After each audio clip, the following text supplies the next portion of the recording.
experience with your Flow Home Internet and mobile combined. Giving you the best rate for great savings. With 120 gigs of double data for anything. And unlimited talk. On 4 mobile lines. Simply combine your Flow Home Internet and mobile for the best rate and value. Unlock double data and unlimited talk on 4 mobile lines to go with home internet speeds up to 35 megabits per second. Visit a Flow store to sign up today. Conditions apply. Low on cash? Get exactly what you want this Easter with a loan of up to $50,000 cash from TDC Financial Services Limited. Consolidation? No problem. Renovations? No problem. Shopping? No problem. Get exactly what you want this Easter at TDC Financial Services Limited, where money is made easy.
Good morning, and welcome to Voices here on WINNFM 98.9. Today is Wednesday, April 6, 2022, and I'm your host for today, Devon Cornelius. Thank you so much for joining me on today's edition of Voices. It's just 6 minutes past the hour, and we're going to head right into our topic for today. Now, I have in the studio with me today with someone who is no stranger to WINNFM and someone who is no stranger to Voices. We have in studio Rascal and Jay, and today we will be commenting on the current political climate and political crisis that is going on in St. Kitts and Nevis as it relates to team unity and generally all that has been happening over the past few weeks. Good morning, Rascal and Jay, and thank you so much for joining us here on WINNFM 98.9. Pleasant good morning, my brother, Mr. Cornelius. It's a pleasure being here at WINNFM again. You're talking about the current crisis that is afflicting the Federation of St. Kitts and Nevis, Liamiga and Orly. But we'll discuss all the relevant issues and come up with a solution that we think that could remedy the situation. But before I go any further, I'd just like to heal up all the, as what Granny say, we're healing up all the brothers and sisters from St. Paul's to Molyneux, from Connery to Sandy Point, from Sadlers to Old Road, from Bad Village to Brooklyn, from Gingerland to Cotton Ground, and all the Africans in the African diaspora. We say a pleasant good morning, and in the tradition of the Swahili language, we say hello, which means to an individual means jambo, but when we broaden it, when we say hello or hail up to all the people, and we say jambo. So I'd just like to say a pleasant good day. It's a beautiful day here in the Federation of St. Kitts and Nevis. To all the Africans here at home and those in the diaspora. I'd just like to say, Brother Cornelius, what Granny say, plant weed for the cannabis industry. What Granny say, buy local. What Granny say, support your own. What Granny say, don't take nothing that ain't natural. What Granny say, we must develop our own vaccine. What Granny say, develop our own economy. What Granny say, poor people, it's time for you to get organized. What Granny say, reparations by any means necessary. And what Granny say, finally, the only solution to all the pollution is African unity, here at home and throughout the African world. Now, my brother, I'll just give you a historical analysis in terms of the development of our history in this country. And I'm going to start from 1882, when we had Crown Colony government. So we could put things into perspective. The 20th century saw a determined effort by the Secession colored intelligentsia and commercial classes to achieve some measure of participation in government. They came up against the entrenched interests of a small white planter class and a rigid colonial administration run by bureaucrats who were weary of any advancement on the part of their local subordinates. It was a situation which left no room for dissenting opinions. However, the international upheaval caused by 2 world wars had brought the ideology of empire into question and created a debate both within the colonies and with the imperial power, which eventually gave rise to an increasingly democratic social order. Crown Colony government. In 1882, the Crown Colony form of government was introduced, and St. Kitts, Nevis, and Anguilla were from that year administered as one presidency under the immediate supervision of an administration acting under instructions from the governor. There was an executive council consisting of the governor, the administrator, certain ex-officio members, and such other persons as Her Majesty might appoint. There was also a legislative council, which consisted of 6 official and 6 unofficial members. Of the unofficial members, up to 5 could be selected from St. Kitts and Anguilla, and at least 1 had to be from Nevis. Money votes could be introduced with the approval of the governor. The governor or the administrator enjoy an original casting vote.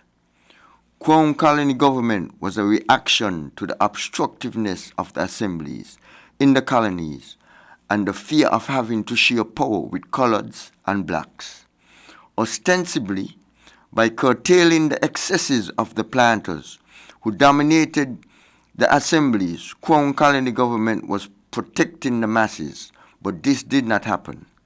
The governor and other members of the colonial administration within the colony socialized with the planters and took their interests into consideration when they did not conflict with imperial policy. Their foremost concern was a financially efficient government. A second priority was the safeguarding of the interests of the major employers in order to ensure a measure of viability in the colony. Society was based on acquisition, devoted exclusively to monetary gains, and demonstrating no concern for the culture of the colony.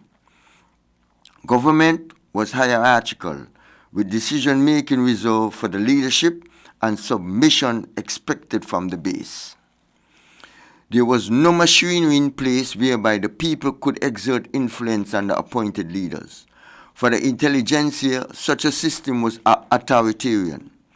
For the majority of the population, it was unresponsive and only incidentally produced policies that alleviated the difficult conditions under which they live. Those with an ounce of ambition saw education as a vehicle to certain amount of upward mobility. It gave them the skills to understand their surroundings and to express themselves in ways that were both eloquent and meaningful to the society to which they belong. Eventually, it turned them into leaders of their community. This was particularly relevant in St. Kitts, where social advancement through land ownership was blocked by the fact that all land was estate land. Education gave those once silent a voice, and it was not long before the emerging middle classes in the colonies aspired to a say in the administration. Representative Government Association. The end of the First World War brought with it a desire for change in the way the colonies were administered.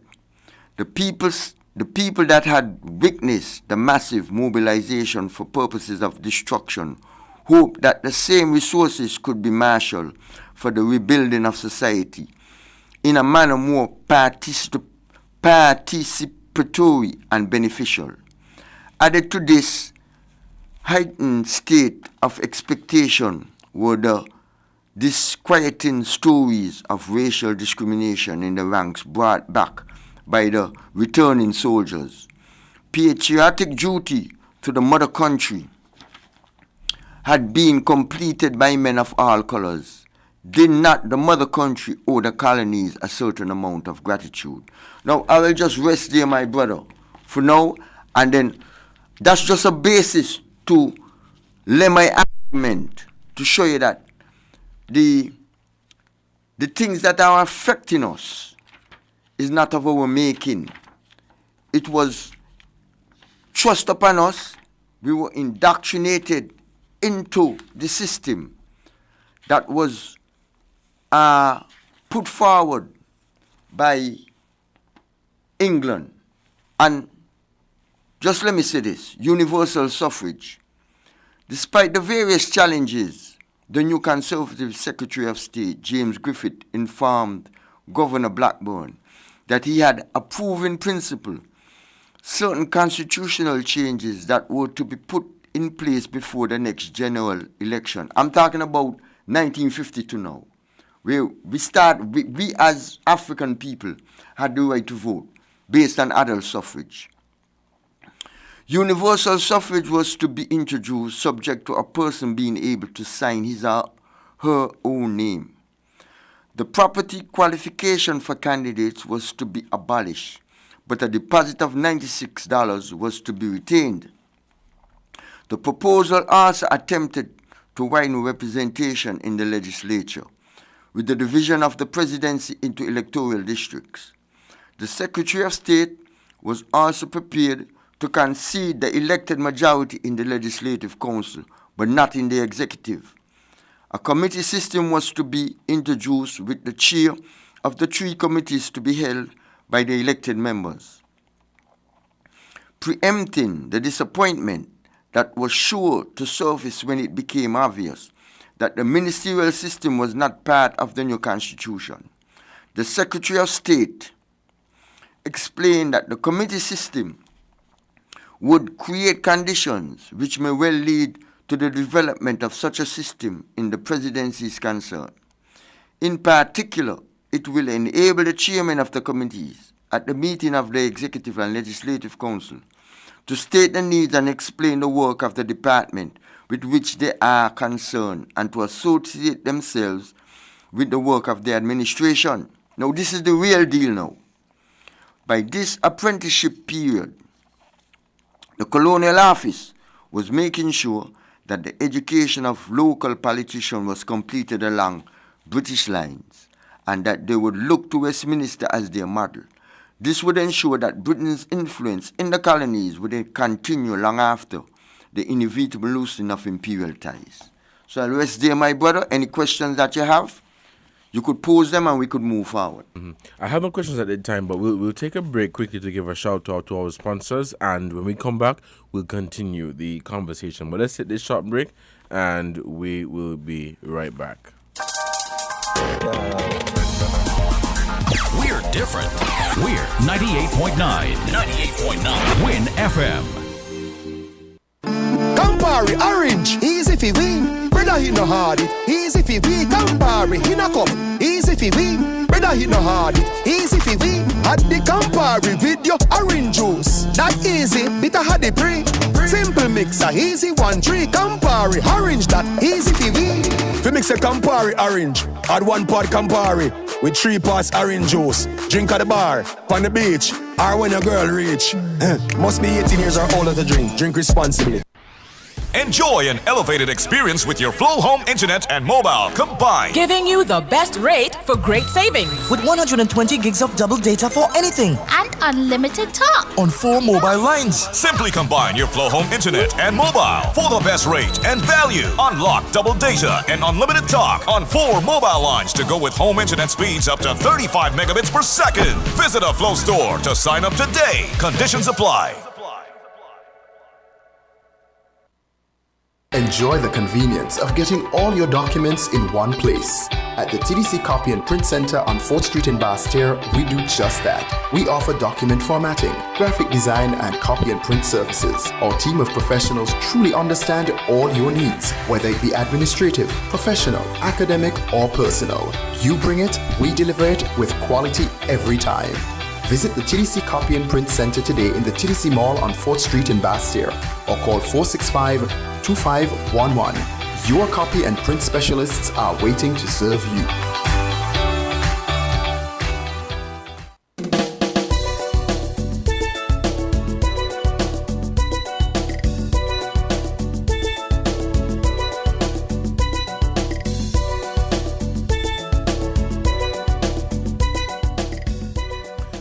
Welcome back to Voices here on WINNFM 98.9. Today is Wednesday, April 6, 2022, and I'm your host for today, Devon Cornelius, and we have here in our studio with us today on the program, Raskalunji, and we're talking about the current political climate, or crisis, that is, here in St. Kitts and Nevis, and Raskalunji has provided some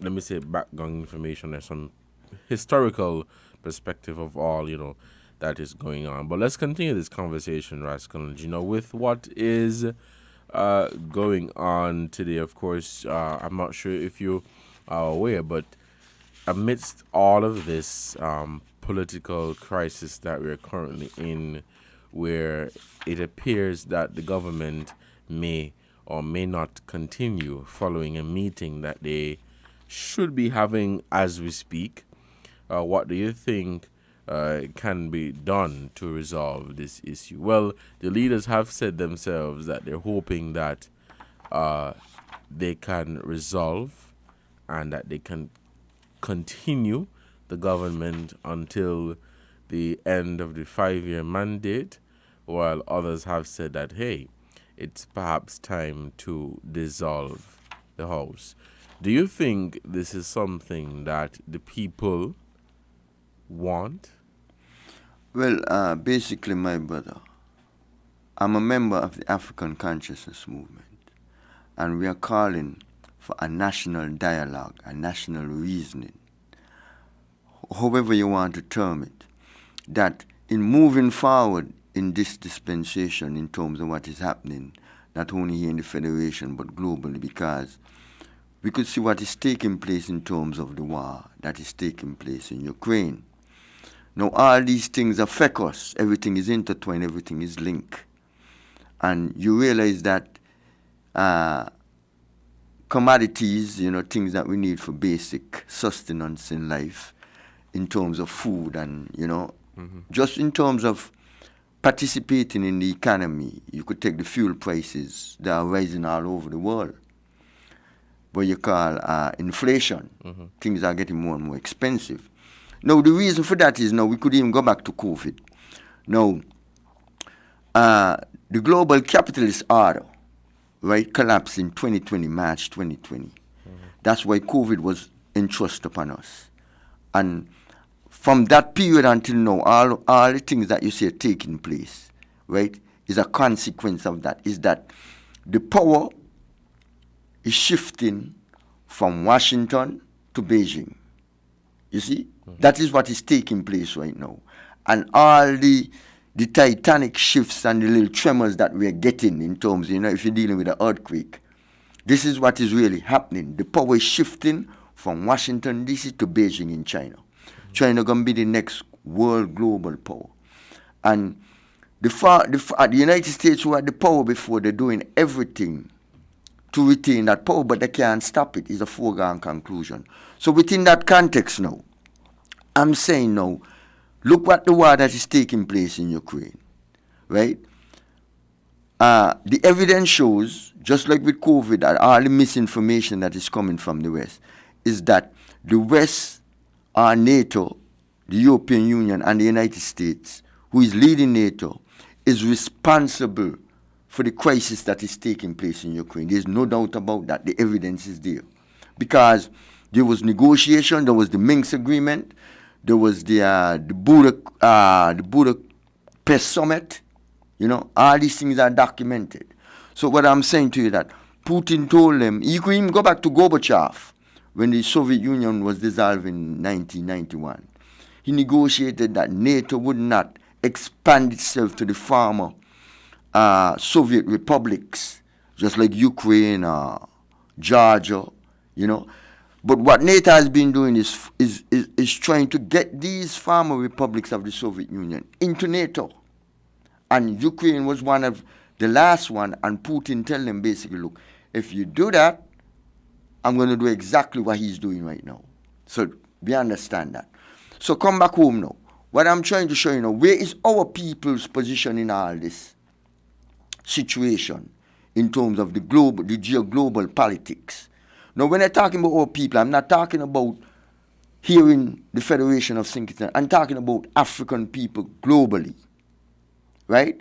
Now, the situation here in St. Kitts, right, with the political crisis, we're saying now, in order for us to move forward in all the matrix that is taking place globally, we got to put our house in order. So we are calling for a national dialogue among all the participants, all the parties, CCM, NRP, PAM, Labour and PLP, and the general public, right? A national debate, a national dialogue. So we could put certain issues on the table, all hands on deck, right? And trash them out and come up with certain agreements so that we could put into a policy statement that we must abide by moving forward. You see? Because even if you check from adult suffrage up to now, we have crises in the different administration coming forward. So we are saying now, we need a new dispensation. We need to reconstruct our culture that was destroyed by our colonization. Reconstruct our culture and African principles. So, if you have any questions, you could pose them. But as you spoke about, the national dialogue between the political parties, my question was really, how fruitful do you think, or firstly, do you think, based on all that has been happening, do you think the political parties themselves would be receptive to that idea? And do you think the meeting would be, or the dialogue would be fruitful? Yes, because, a meeting is taking place today between the Unity Council. We are saying we have to broaden that scope now. Whatever come out of that meeting, before we go into anything, we need to be a national dialogue. So we could set certain parameters and certain ideas could come into being where we could agree upon, just like you had the Charlestown Accord. You understand what I'm saying? Where we are saying is that if you commit yourself to something, you must stick by it. Now, when we're talking about reconstructing our culture, because the culture that we have now, the Westminster system that we have, is not our culture. That's why we have so much problems. We need to reconstruct our culture now, the political culture, because when I speak of culture, I'm talking of a broad-based concept. You understand? We need to reconstruct our culture because, for instance, I don't know if you ever saw Roots, the picture Roots with Alex Haley. Good. Now, the main personality in Roots was Kunta Kinte or Toby. Now, when he was brought to the West, when we were captured and brought to the West, Kunta Kinte had to become Toby. You see what I mean? So a new culture was indoctrinated into us. That's why we have so much problems. So we are saying that we have to reconstruct our African culture that is germane to our people, that could benefit the masses of our people in order for us to move forward. And that is the whole problem that we are facing. I read it out to you. The Westminster system, because it's a divide and rule system. It's not a wholesome system that will benefit our people. I'm following you. We also want to get some calls in. Yeah, but before you go to the calls, you see, I'm basing my argument on the historical process or the historical development that our people went through when we came here from, say, 1624, 1623. You see what I'm saying? Up to this point, the progress that we have made. And before I go any further, now, we take a situation, some Haitians came in here, in Nevis some time ago, and they were sent back. No, I don't agree with that. Because if you know the history of our people, especially Haiti, Haiti was the first country and the only country in the world to free itself from enslavement. And you're going to tell me, however they came in, we have to have a policy to accept the Haitian people because it's a special situation, because we know from 1915 when Haiti was invaded by the United States, Haiti has never been the same. So we are saying is that we should have a policy, all the Caribbean islands, especially CARICOM, because Haiti is a part of CARICOM, to accept Haiti and to integrate them into our society based on a program that we could develop. You see? So I don't agree with that, because Haiti historically, back in 1804, as long as you are free, as long as if you was an enslaved person and you reached to Haiti, Haiti was the only free place in the Western world in 1804. But this type of change that you've referenced, do you think people are going to be receptive to it? Well, it's a process. And what I'm saying to you, if you're building a house, you have to start from the foundation. Right. So we are saying we know nothing is going to happen overnight, but we are presenting ideas to our people that we knew that we need a new way. We need to get back to our African center. You see what I'm saying? We have lost that because of our enslavement and the indoctrination of an alien and colonial culture. So that is what I'm talking about. And man, if you think it is wise at this time, before we go to cars, that you could play the clip with Nelson Mandela based on principle. And before you do that, I'd just like to quote His Imperial Majesty. He said, principles alone can endow our life with force and meaning. Let us be true to what we believe, that our principles must serve and honor us. All right, so we're going to go to this clip. Mandela's masterclass speech to NATO, saying your enemy is not Africa's enemy. We'll play this clip right now. Have a listen. One of the mistakes which some political analysts make is to think that their enemies should be our enemies.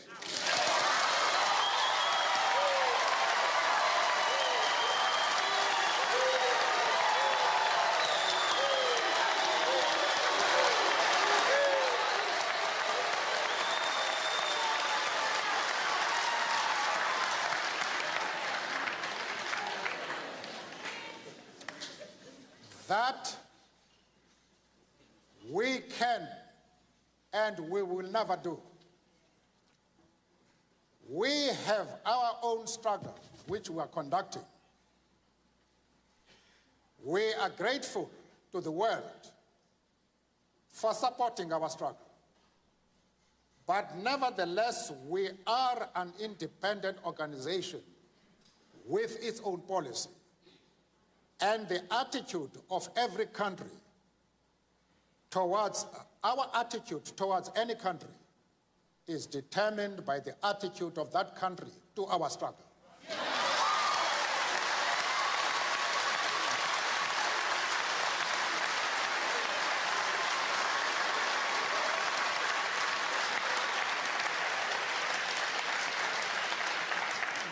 Yasser Arafat, Colonel Gaddafi, Fidel Castro support our struggle to the hilt.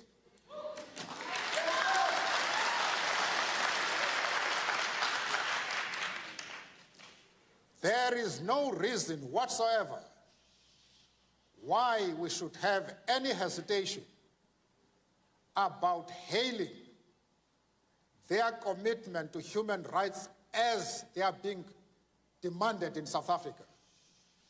Our attitude is based solely on the fact that they fully support the anti-apartheid struggle. They do not support it only in rhetoric. They are placing resources at our disposal for us to win the struggle.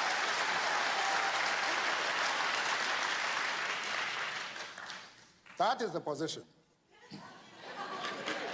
One of the problems we are facing in the world today are people who do not look at problems objectively, but from the point of view of their own interests. That makes things difficult because once a person is not objective, it is extremely difficult to reach an agreement.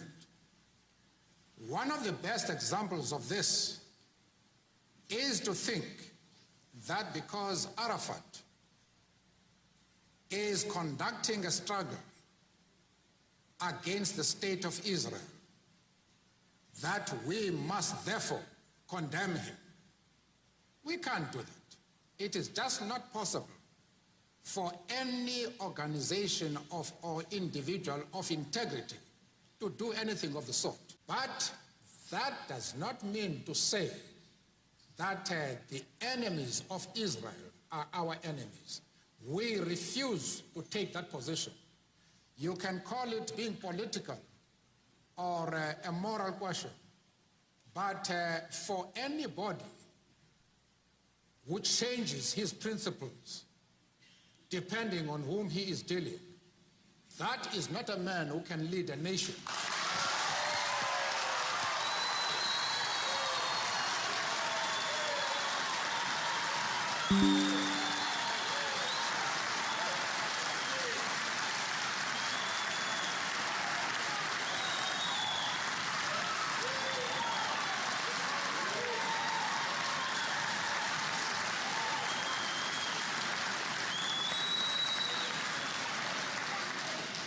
Apparently,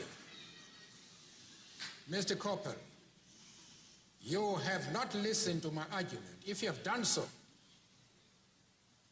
then you have not been serious in examining it.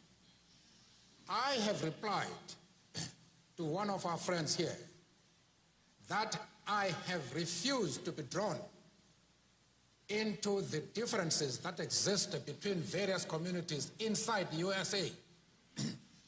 You have not commented that I am going to offend anybody by refusing to involve myself in the internal affairs of the USA.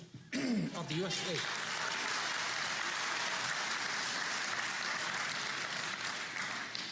Why are you so keen that I should involve myself in the internal affairs of Cuba and Libya? No. I expect you to be consistent.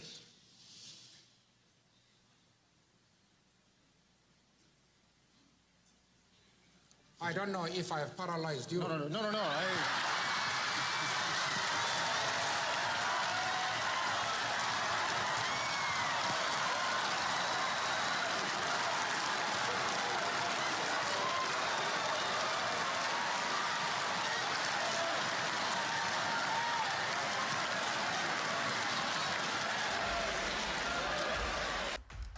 If you like more African speeches like this, make sure to like. Go ahead, my brother. What do you think? What do you think? You see, that's what principled leadership is all about. And the point I'm making to you is that since we have been captured and brought to the West, we have become an unprincipled people. That is the point Nelson Mandela was making. You see? So I'm trying to show you is that our people have to reconstruct the African culture based on African principles. And that would prevent or help us out of this current political mess that we're currently in. Exactly. I'm not saying that conflict wouldn't arise, right? But there's a way in terms of resolving your contradiction. Now, listen this now. This is before we were captured and brought to the West. Before the colonial period, the power of the chiefs, which was generally not based on land ownership, was strictly limited and controlled. The stool and not the chief was sacred. Control was exercised by a council of elders. Colonialism reinforced the power of the chief through the system of indirect rule. You see? So what I'm trying to show you, once we were invaded and colonized, the European entrust are indoctrinated with his culture. That's why we have the problems today. You see? So all I'm trying to show you is that the historical record is there. Now, for instance, I'm going to show you that the Westminster system or the colonial system is nothing but divide and rule. The first African country to become independent was in 1957. That was Ghana. Brother Kwame Nkrumah was the first president of Ghana. And when he was going into independence, there was negotiations. Now, the British insist that the Ashanti nation, because the tribes, right? But they're really nations, should have special powers under the Constitution. Okay? Now, Nkrumah was against that. But he had no choice. But the reason why the colonialists, why Britain say that the Ashanti should have special powers, was a tactic to divide and rule the nation. So the Ashanti could come up and say, well, look, I don't agree with what Nkrumah is doing, to cause conflict. But it was designed by the British. So all I'm trying to show you is that the culture, the British colonial Westminster system that we have, is always a means to divide and rule our people. That is what that is the design of it. And you know, based on what is happening today, and as you've said, a change in our political system or style of politics perhaps would prevent future recurrence of this. But the phone lines are ringing off, and there's some callers that perhaps want to give their take on all that is happening and based on what you've presented today. So we're going to open up the phone lines and we're going to begin taking some calls. Let's take our first call for this morning. Caller, good morning. You are on the air.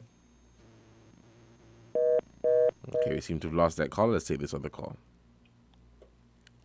Okay, we lost that caller. We'll take a break to give a shout out to our sponsors. When we come back, we're going to head back to the phone lines. Let's take this break and we will be right back. We're different. We're 98.9. 98.9. Win FM. Buying your medication is easy with City Drug Store's curbside pickup. WhatsApp our certified pharmacist at 662-8769 with your requests. For prescriptions, take a clear photograph and send for review. We will engage you in dialogue and then provide a quotation and link for payment. You can then pay via TDC's online payment portal. And once the transaction is complete, you'll be notified that your pickup is ready. Yes, it's that easy. Send your WhatsApp message to 662-8769 to order your medications today with City Drug Store's curbside pickup service.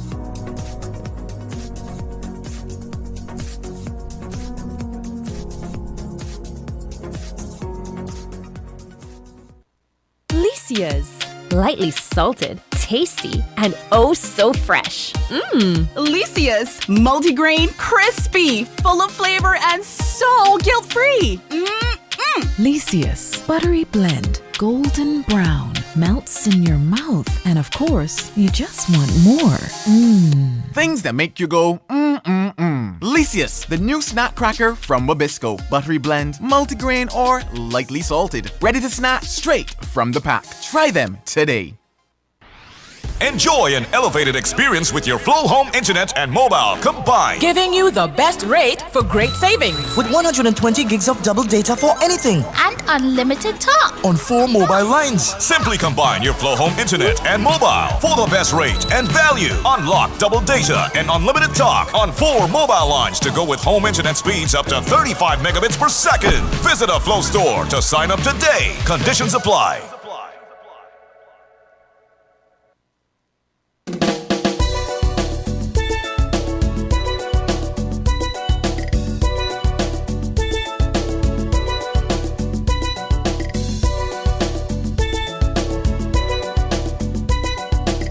All right, welcome back to Voices here on WINNFM 98.9. Just about 17 minutes to the top of the hour, but we're going to open up the phone lines and we're going to take your calls at 466-0989 and 762-0989. Please call us and be a part of the conversation today. For those of you who are just tuning in, we have on the program today Rascalangi, and we're commenting on the political system and the political crisis here in St. Kitts and Nevis with all that is going on. While we have no calls right now, Rascalangi, is there anything else that you would like to add to what we've discussed earlier today? Yes. Before we go any further, I'd just like to give a shout out to Brother Vance Amory. Send our condolences to him and his family, you know what I'm saying? He has made his transition to the ancestors, so we just like to big up Brother Vance Amory. But you're from Nevis. Mm-hmm. My family is from Nevis. Mm-hmm. But I was born in St. Kitts, right? Now, you have any idea when the whole question of secession was raised? What do you think is the root of it? The genesis, when you think it began? I can't say when it actually began, but I think it came from the perception from Nevisians at that time that they were not being treated fairly and that they were not getting resources that would come nationally, that is, to St. Kitts and Nevis. In a nutshell, Nevisians felt that they were not being treated fairly, and Nevisians felt that they were capable of running their own affairs, and that is perhaps why the reason or the conversation of secession came to the fore. Okay, well, I'm going to give you the root of it, because, you see, true, we don't know and understand our story. We think that, well, St. Kitts is the problem, since black people got power. That's where it started. It's a colonial one, just like the political crisis we have now, based on the Westminster system. Since 1872, St. Kitts an international telegraph system, but never connected it to Nevis, right? Nevis therefore had no advance warning of the 1899 hurricane. And this fact rankled Liebert as well. In a prepared speech, he declared,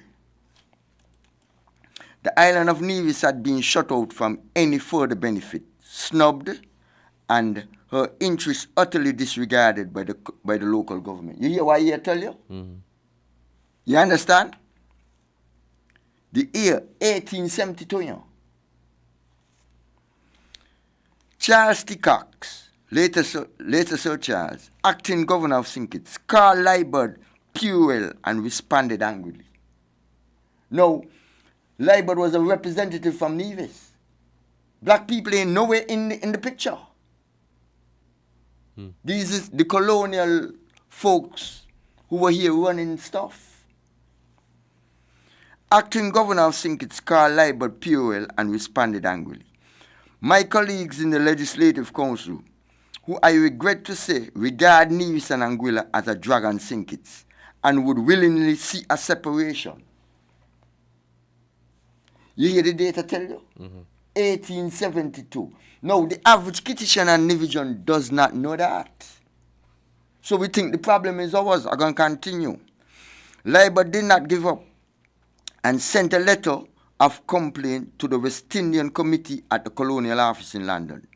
In a dispatch to the Federation government dating 14 July 1904, the committee agreed with Labour that the people of Nevis had genuine causes for complaint and action should be taken promptly to rebuild the Nevis Hospital. Nothing was done until 1907. Right? Now hear this now. A gentleman of Nevis. Now this go back to 1862.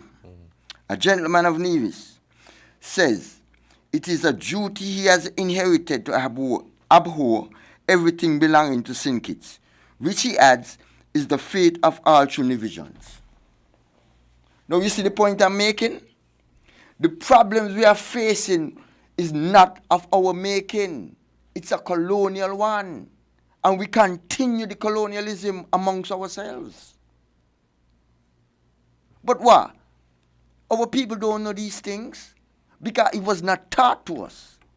That's why the division of Sinkits is so, one must say, acute and so disturbing in the sense that this back and forth. Because we continue in the legacy of colonial domination, the colonial culture. So I'm saying to you is that we have to rebuild and reconstruct an African culture based on African principles, my brother.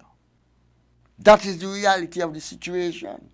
Otherwise, we're going to always have conflicts coming up and all the time. This is the reality of the situation. Is in the historical experience and development of our domination by colonialism. Do you think that, and as you're on the topic of secession, do you think that secession would be the answer to some of the political back and forth that we've had thus far? It cannot be. We are one people. We came in the same slave ship. Right. But stick a pin. We have a call on the line. We'll take this call. Caller, good morning. You're on the air. Greetings. Thanks for taking our call. Greetings to your guests. We just tune in, so we miss a lot, but give thanks for the sharing, you know. The thing is, you know, as the journey continues, you know the state of mentality of masses. Yeah, masses, not just few of all people. Is that they are not African people. So, therefore, we have a long, long way to go before the people can grasp what we are trying to show them, because they do not see. See, the solution, as you rightly said, Pastor Lonchi, is to embrace the African-centeredness that is rightly ours. The people aren't doing that. They are embracing, tenaciously embracing. The reason why they're not seeing it, my brother, is because it wasn't taught to them. For instance, I'm not a mechanic. If my car breaks down, I have to get a mechanic to fix it. Listen, in case others want to call it. What is it? I lost what he said, but continue your comment. Yeah, the point I was making, right, is that a lot of times you see, my brother, all the different things that are afflicting our people, all the the disparaging remarks we make amongst each other and stuff like that. The main ingredient in this quarrel is the political divide. You understand? And what I'm saying to you is that the political divide come about because of the colonial system, the Westminster system. And we don't understand it. For instance, if a labor person got a shop and selling within a community, a palm person will never buy from them. No, why is that? We are the same people. Well, not all the time, but in some cases, yeah. But yeah, that's what I'm saying. That's the root of the problem.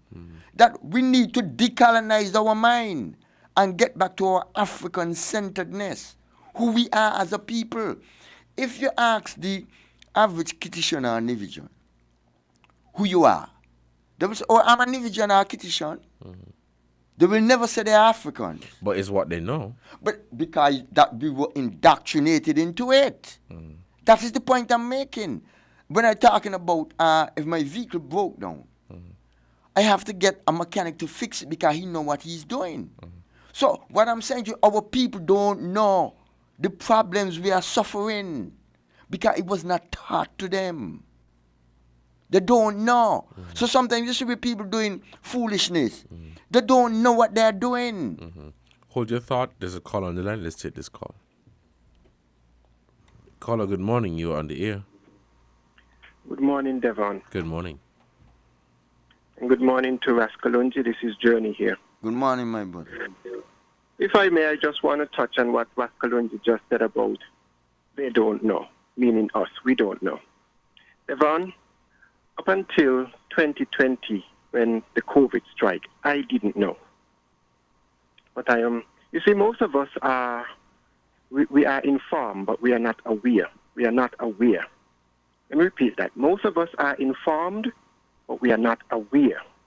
Because you see, Devon, if we know our history,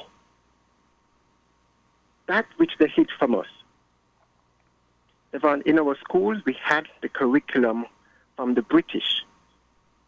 What they did to us in the Caribbean, they did it on the continent. They gave us their curriculum, so we don't know.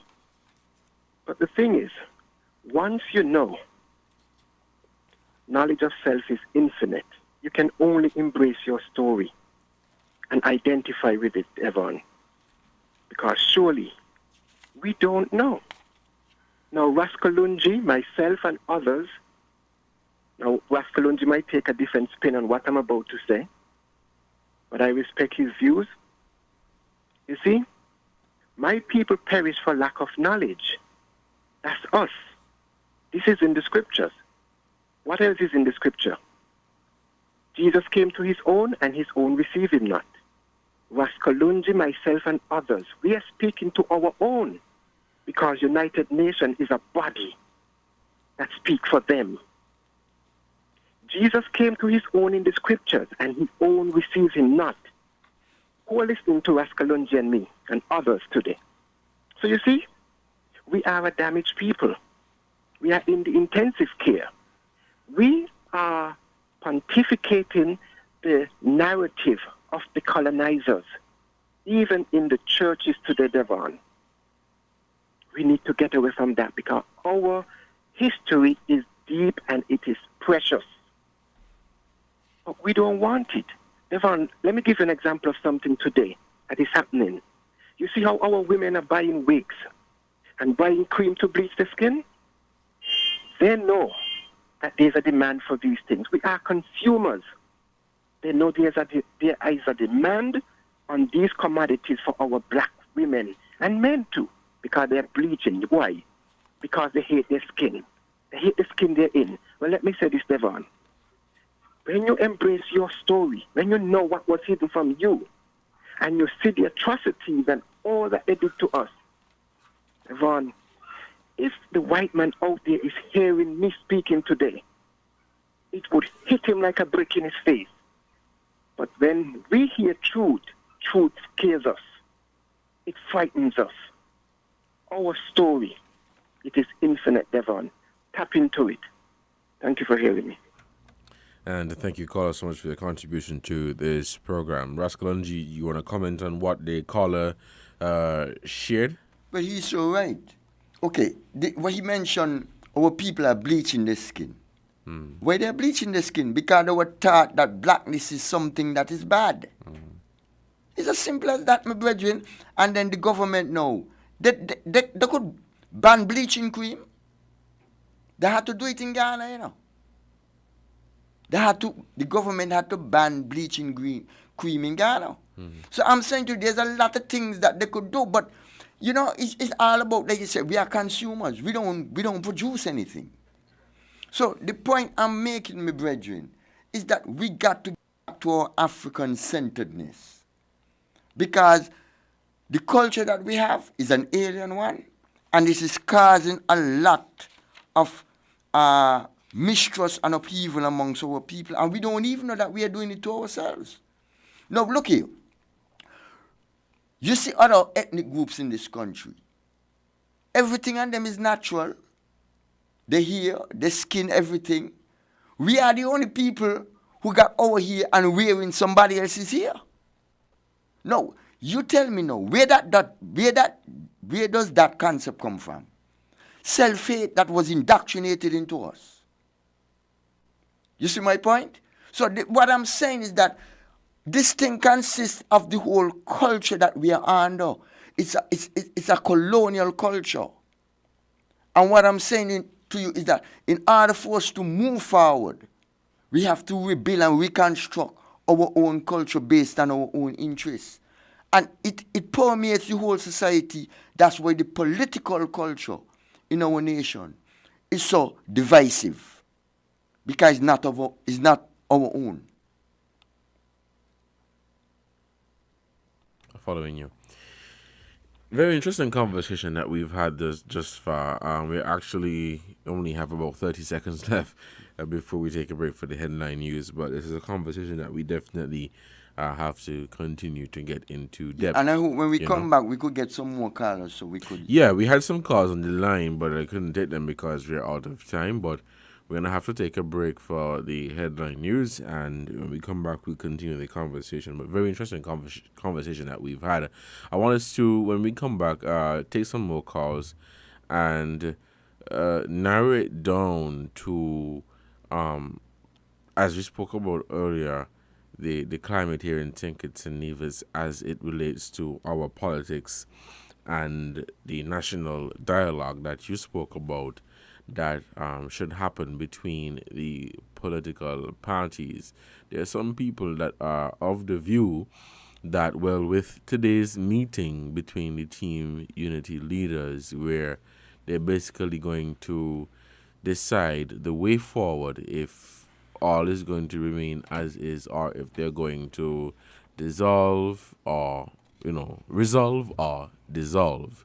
There are some that are of the view that, well, the political future of the country should not be decided by a meeting between three people. What should happen, some are of the view, what should happen is that right now, based on all that has happened over the past few weeks, perhaps fresh elections, going to the polls is necessary. But I want to get your take on that when we come back after the headline news. So we'll take this break, and when we come back, we'll continue the conversation right here on WINNFM 98.9. Stick and stay. We will be right back. And for those of you who tuned in late, of course, our numbers are 466-0989 and 762-0989. We'll take this break, and we will be right back.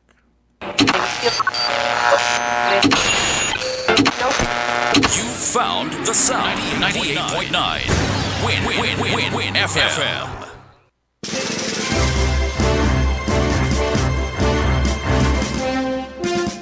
We now bring you the headline news. The headline news is brought to you by Caribbean Alliance, The Grange, KDP Enterprises, Carib Brewery, and National Bank.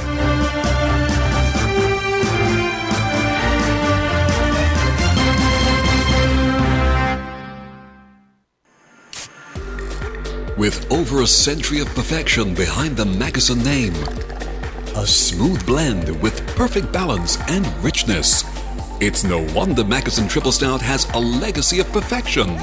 Enjoyed the world over. Introducing our new look with the same great taste. Mackeson. All hail the king. Please drink responsibly. Protect your lifestyle with Caribbean Alliance Insurance. Till you walk with a local reputation and service for second to none. Securing you is our mission. People that you can trust, your business, property, we got you covered. Motor or personal, whatever it is, we got you covered.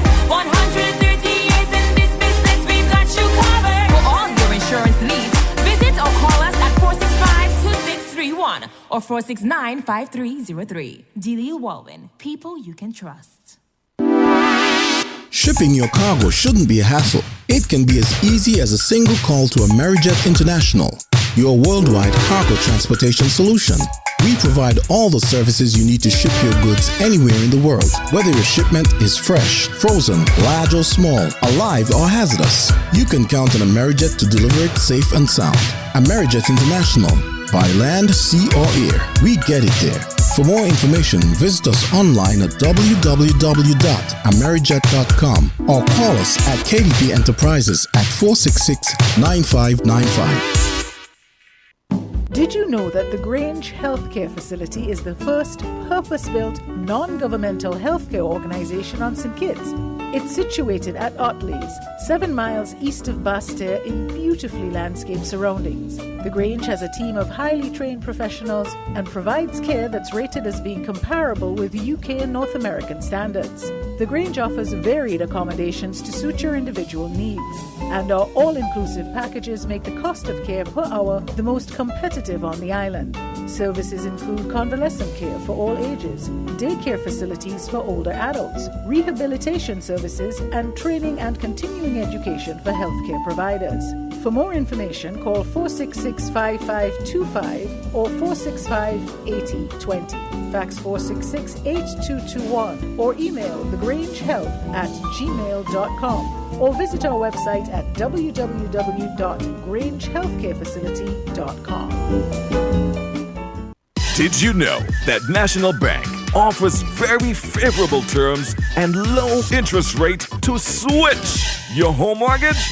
Our in-house legal department will process your mortgage in a jiffy and free of cost. Switch your home mortgage now and get a peace of mind knowing that we are here for you. National Bank, always here.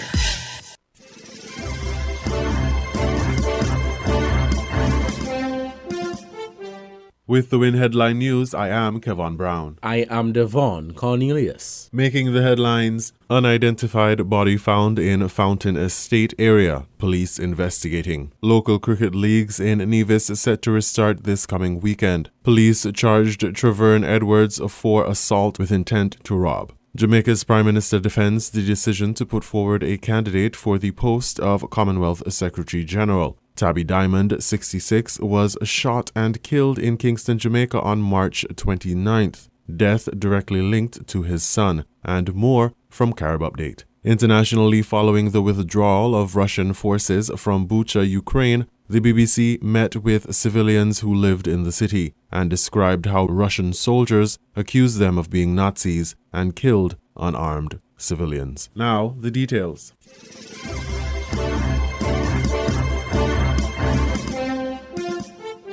Win received confirmation from the police that a body was found Tuesday night, April 5th. However, the body's identity is still being determined. The police further disclosed that the body was found in the Fountain Estate area. A report making the rounds has suggested that the body is that of a missing man, 67-year-old Arthur Henry, and that the body was found in a shallow grave in the mountain on Tuesday night. When asked to confirm if the report was accurate, the police could not confirm the identity at newstime. Henry, also known as Pa or Sensei, of Soho Village and residing in Fountain Estate, was reported missing on March 23rd. Win awaits further details on the body found, the identity, and the circumstances that led to the body being buried in Fountain Estate.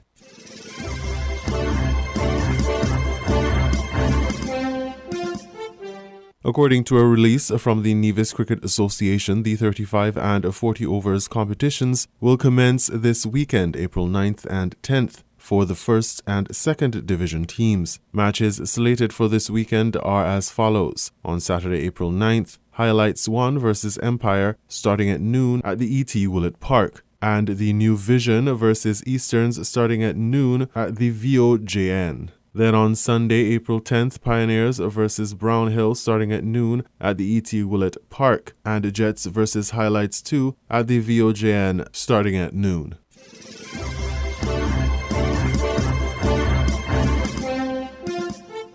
Traverne Edwards, 29 of Stapleton Village, was charged with assault with intent to rob on April 2nd. The offense was committed on March 11th, which subsequently saw the issuance of a wanted notice on March 19th. 11 days later, March 30th, Edwards turned himself into a police station. The 29-year-old has been remanded to Her Majesty's prison.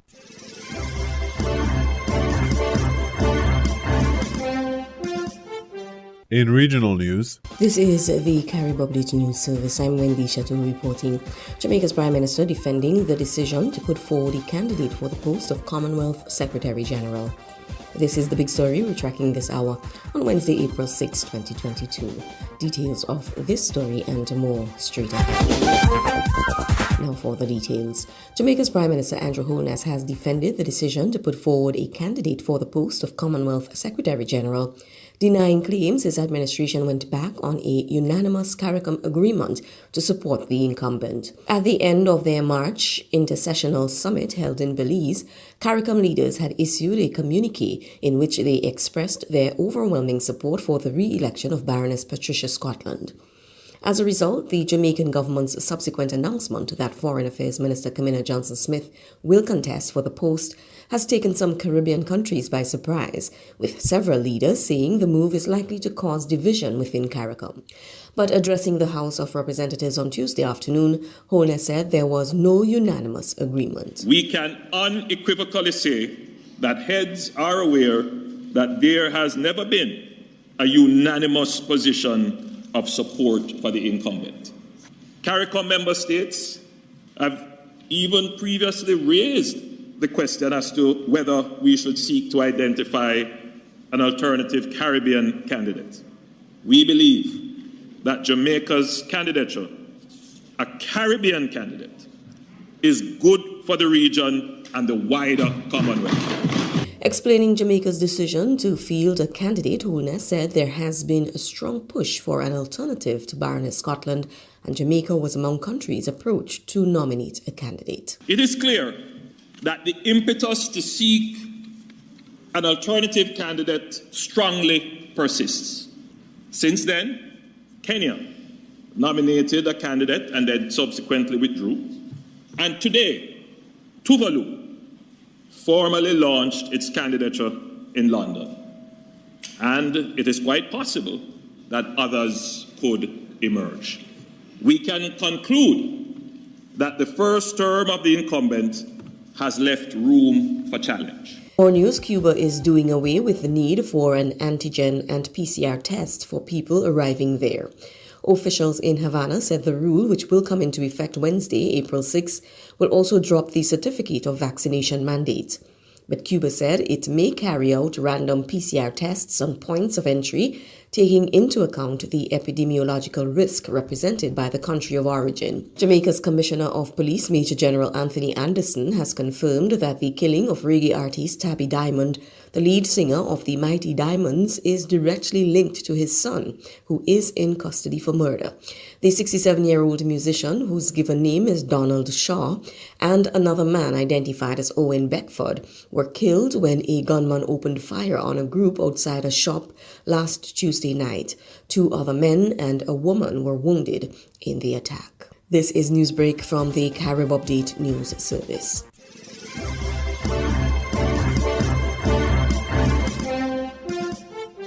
we now bring you these international reports. A very warm welcome to the programme. The United States and the European Union are set to impose additional sanctions on Russia today in response to allegations of Russian war crimes in Ukraine. The White House says the US will ban new investment in Russia and place further sanctions on its banks and on the families of Kremlin officials. The EU, meanwhile, may ban imports of Russia's coal and prevent its ships from using EU ports. Images at the weekend from the town of Bucha following the retreat of Russian forces showed the bodies of civilians lying in the streets. Ukrainian human rights officials now say a mass grave near a church may contain as many as 300 bodies. Yugita Lamai has returned to the town, sent this report. Destruction and death are expected during a conflict. But what's happened in Bucha violates the rules of war and of humanity.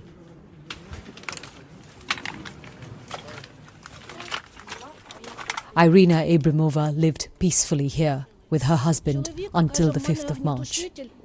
Then, a Russian tank pulled up outside. Their home was shelled. As it was burning, Russian soldiers shouted, calling the couple outside. They wanted to know where the Nazis are. They said we have an evil government with Nazis in it, and we should be punished for it. I said we're not guilty, we're just humans. Minutes later, her husband Oleg, a 40-year-old welder, was shot in the head. Russia saying it's not killed civilians deliberately in Ukraine. What do you want to say about that? Що ви можете сказати на це? Який меседж ви хочете? Мене чоловік навіть не служив в армії. My husband wasn't a soldier. He'd never held a gun. He was a peaceful man. They took him from our home in his slippers, asked him to take his shirt off, made him kneel on the ground and killed him. Це не люди. Це звірі. She wears Oleg's wedding band around her neck. She says it's all she has left of him now, along with the shirt and sweater he was wearing the day he died. Я хочу, щоб весь світ знав. I wanted the whole world to know that the Russians are killers. They're not human. They're killing women, children, civilians. She showed us the spot outside their home where Oleg was killed. Bloodstains still visible, where his body lay for weeks. He was the best man in the world. He was kind and caring. He was the love of my life. I could give anything to bring him back. The more you talk to people in Bucha, the more you learn of the terror that this town lived through. A local resident told us that a woman riding a bicycle was shot on this street. In a house, a man was trapped in his basement for weeks without much food. He dared not go anywhere because there was a Russian tank standing outside. In the backyard of a church in Bucha, the bodies of people who died here continue to pile up in a shallow trench. Ukrainian and Russian soldiers and ordinary people, together in a single grave. More than 300 civilians have been killed here. Only a few have so far had the dignity of a proper burial. Yogita Lamai, BBC News, Bucha.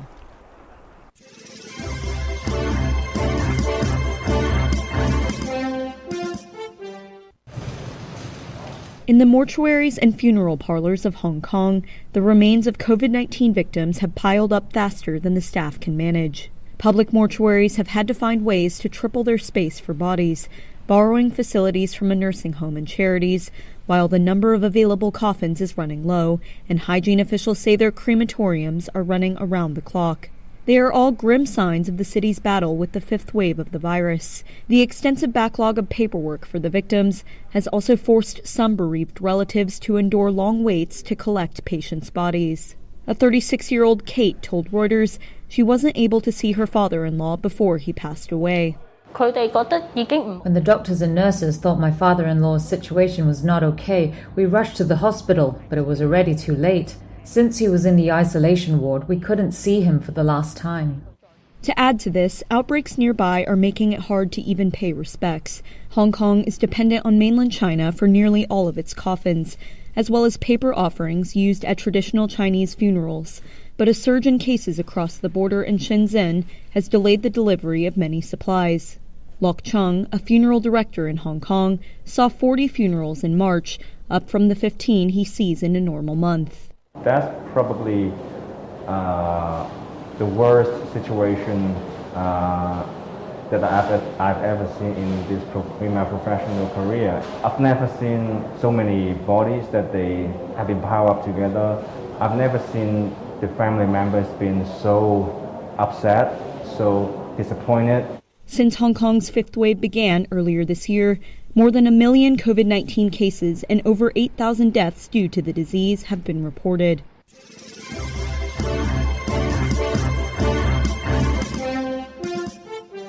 Lawmakers in Oklahoma have passed a near-total ban on abortion, and providers there could be punished with up to $100,000 in fines and 10 years in prison. The state has become a destination for abortions in a part of the United States with little to no access, after neighboring Texas introduced its own anti-abortion measure last September. However, if Oklahoma's bill becomes law, it would make it illegal to provide all abortions in the state, except in case of a medical emergency. Tamaya Cox-Teray, director of the American Civil Liberties Union of Oklahoma, says Texans and Oklahomans will now have to travel even further to have access to a safe abortion. When Oklahomans want access to an abortion, they're going to find a way to get an abortion. So either that's traveling or that's a self-managed abortion. So bills and bans like these that we're seeing across the country, not just Oklahoma, essentially pit people against other people. People that can afford to go to other states to get the abortion care that they need will go, and then those that can't are forced to have a pregnancy they may or may not want. Oklahoma is just one of several Republican-controlled states to have passed abortion restrictions in recent years. The U.S. Supreme Court is set to rule on a Republican-backed Mississippi law by the end of June. That could potentially overturn the landmark Roe v. Wade ruling, which legalized abortion nationwide back in 1973. The Oklahoma ban now heads to the desk of Republican Governor Kevin Stitt, who has previously signaled his support for anti-abortion legislation. If he signs, the bill is set to take effect this summer unless blocked by courts.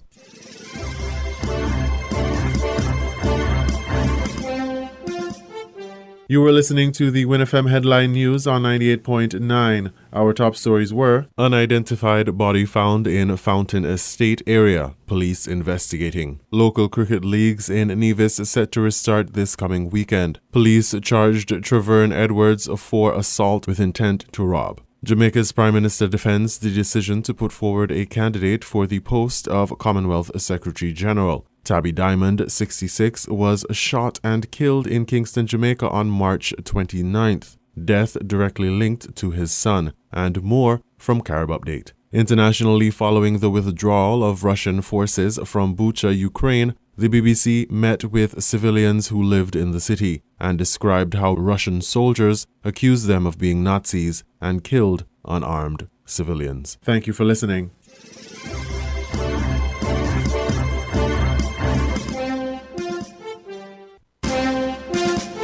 That was the WINNFM Headline News. The Headline News is brought to you by Caribbean Alliance, The Grange, KDP Enterprises, Carib Brewery, and National Bank.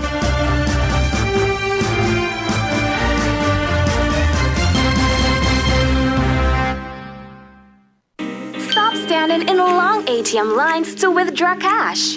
Use your national debit or black cards to complete a wide variety of transactions at supermarkets, variety stores, gas stations, pharmacies, and more. Shop online at the most popular websites and stores for quality brands using your national debit or black cards. And take back your time to enjoy all the things that you love to do. Remember, instead of waiting in long ATM lines to withdraw cash, use your national bank cards today. National Bank, always here. Did you know that the Grange Healthcare Facility is the first purpose-built, non-governmental healthcare organization on St. Kitts? It's situated at Otley's, 7 miles east of Basseterre in beautifully landscaped surroundings. The Grange has a team of highly trained professionals and provides care that's rated as being comparable with UK and North American standards. The Grange offers varied accommodations to suit your individual needs, and our all-inclusive packages make the cost of care per hour the most competitive on the island. Services include convalescent care for all ages, daycare facilities for older adults, rehabilitation services, and training and continuing education for healthcare providers. For more information, call 466-5525 or 465-8020. Fax 466-8221 or email thegrangehealth@gmail.com or visit our website at www.grangehealthcarefacility.com. Shipping your cargo shouldn't be a hassle. It can be as easy as a single call to Amerijet International, your worldwide cargo transportation solution. We provide all the services you need to ship your goods anywhere in the world, whether your shipment is fresh, frozen, large or small, alive or hazardous. You can count on Amerijet to deliver it safe and sound. Amerijet International, by land, sea or air, we get it there. For more information, visit us online at www.amerijet.com or call us at KDP Enterprises at 466-9595. Protect your lifestyle with Caribbean Alliance Insurance. Till you walk with a low reputation and service for second to none. Securing you is our mission. People that you can trust, your business, property, we got you covered. Motor or personal, whatever it is, we got you covered. 130 years in this business, we got you covered. For all your insurance needs, visit or call us at 465-2631 or 469-5303. Dealey Walwyn, people you can trust. Maybe it's the way the brilliant gold liquid reflects our sunshine, or how the bright blue of its label mirrors the clear Caribbean skies overhead.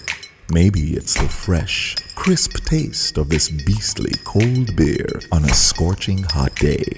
Maybe it's even the way it brings us all together. But one thing is for sure, Carib is very much a part of who we are wherever we're from in the Caribbean. Carib, it's the way we play. Drink responsibly. Found the sound 98.9 FM.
Welcome back to Voices here on WINNFM 98.9. I'm your host for today, Devon Cornelius. Thank you so much for joining us on today's program.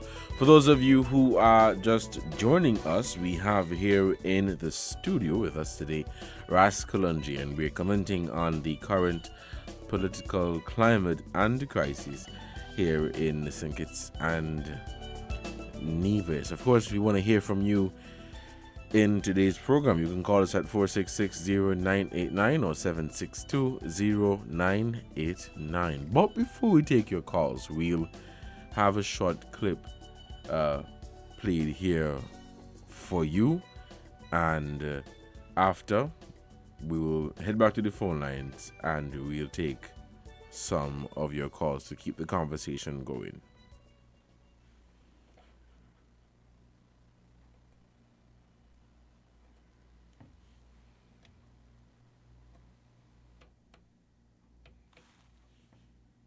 From the political prisoners held captive in the dungeons of the United States.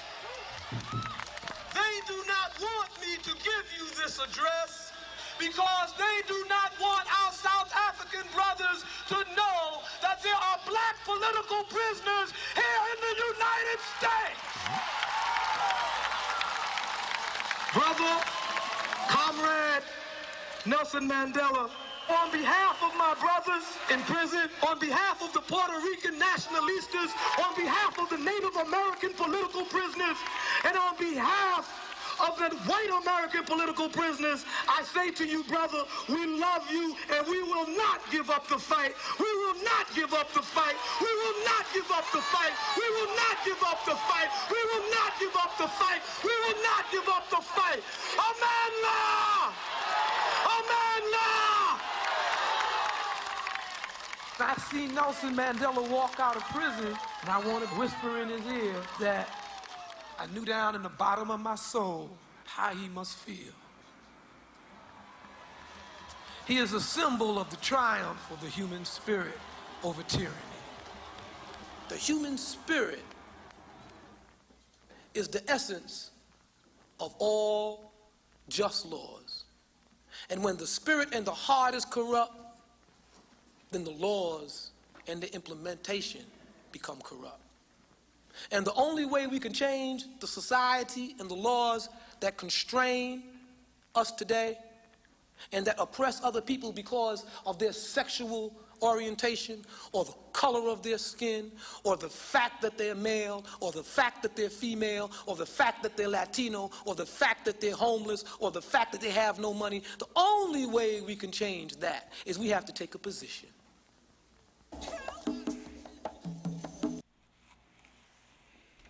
All right.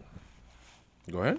Well, you hear it there, my brother. That was a tribute to Nelson Mandela when he was in Harlem, because Brother DeWuba was also a political prisoner in the United States, who after 19 years was exonerated because through the Freedom of Information Act. Now, here in this Federation of St. Kitts, we're talking about freedom of information, integrity in public life, all the things that are afflicting our people. We're saying that we are calling for a national dialogue, a national debate, a national reasoning to trust out these things moving forward, because however the meeting work out today, whenever election come again, and no matter who the political parties be in power, that certain things need to be implemented, no matter who the political parties are in power, because it works for the benefit and the upliftment of our people.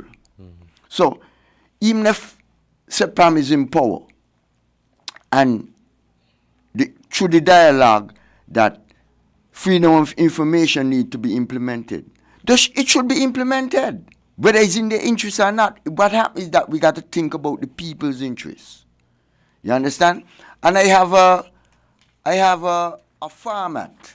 We in the African Consciousness Movement, we have certain principles that we live by, the 7 principles of Kwanzaa, and I don't know if you ever heard of them. One of the principles we start on a Monday, Umoja, unity, to strive for and maintain unity in the family, community, nation, and race. Umoja means staying together. Tuesday, Kujichagulia, self-determination, to define ourselves, name ourselves, create for ourselves, and speak for ourselves instead of being defined, named, created for, and spoken for by others. Wednesday, Kujichagulia is saying who we are and who who we will be and not letting others say for us. Excuse me. That was Tuesday still. I want you to hold that thought quickly. There's a caller on the line. No problem. Let's get this one in. Okay, we seem to have lost that call. Please call us back at 466-0989 or 762-0989. The numbers are again 465-0989 and 762-0989. We're taking your calls here on WINNFM 98.9, and it is about 12:32. The call is back. Let's take this call. Caller, good afternoon. You're on the air.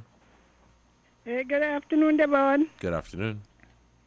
Good afternoon, my good brother. Good afternoon, Sylvie. I was waiting to hear Wednesday. Now, all of those virtues are good, you know. All of those virtues are good, you see, but we're trying to make our people what they're not. What do you mean by that? How do you institute it? Because it doesn't boil down to a personal level, eh? Yeah, but the government could do it. Wait, what kind of government you talking about? Dictatorship? No, we're not talking about a dictatorship. How can you make it was a people do what they don't dictatorship. want to do? It was a dictatorship when we had the COVID-19 protocols. We're talking about what you're talking about, you know, so don't divert. No, I'm saying How can you make people institute the 7 virtues of Kwanzaa against their will? What you mean against the will is in their interest? Yeah. How many things in people's interest they reject? Now, and let me get to your presentation. Now, what you say sounds good, you know. The only thing I would say, good ideas. Now, Africa has 54 nations. Which one of them best reflect what you are proposing? Anyone? None of them, but this thing is an African country. We could do it here. I know, so that is where I'm getting at. We have African countries. We have people who have not lost all the culture. How you mean they were colonized? Just like us? So where are you looking? So where are you looking at for an example? Well, I'm saying we could start it here. For instance, you said that they have not lost all their culture. Nigeria was colonized just like Singit was colonized. You don't think Nigeria and those African countries have more African culture than we do? No. You don't think so? No, because the same system, the same Westminster system. They have system. not lost all the culture they have retained. I am sure you know that. We have not lost all our culture. You don't see masquerade here. You see clown. All Africa got its masquerade? No, I say here in St. Kitts. Yeah, but I'm looking for you because what you have one coup after another taking on government, taking down legitimate. Who is behind the coup, Miss Henry?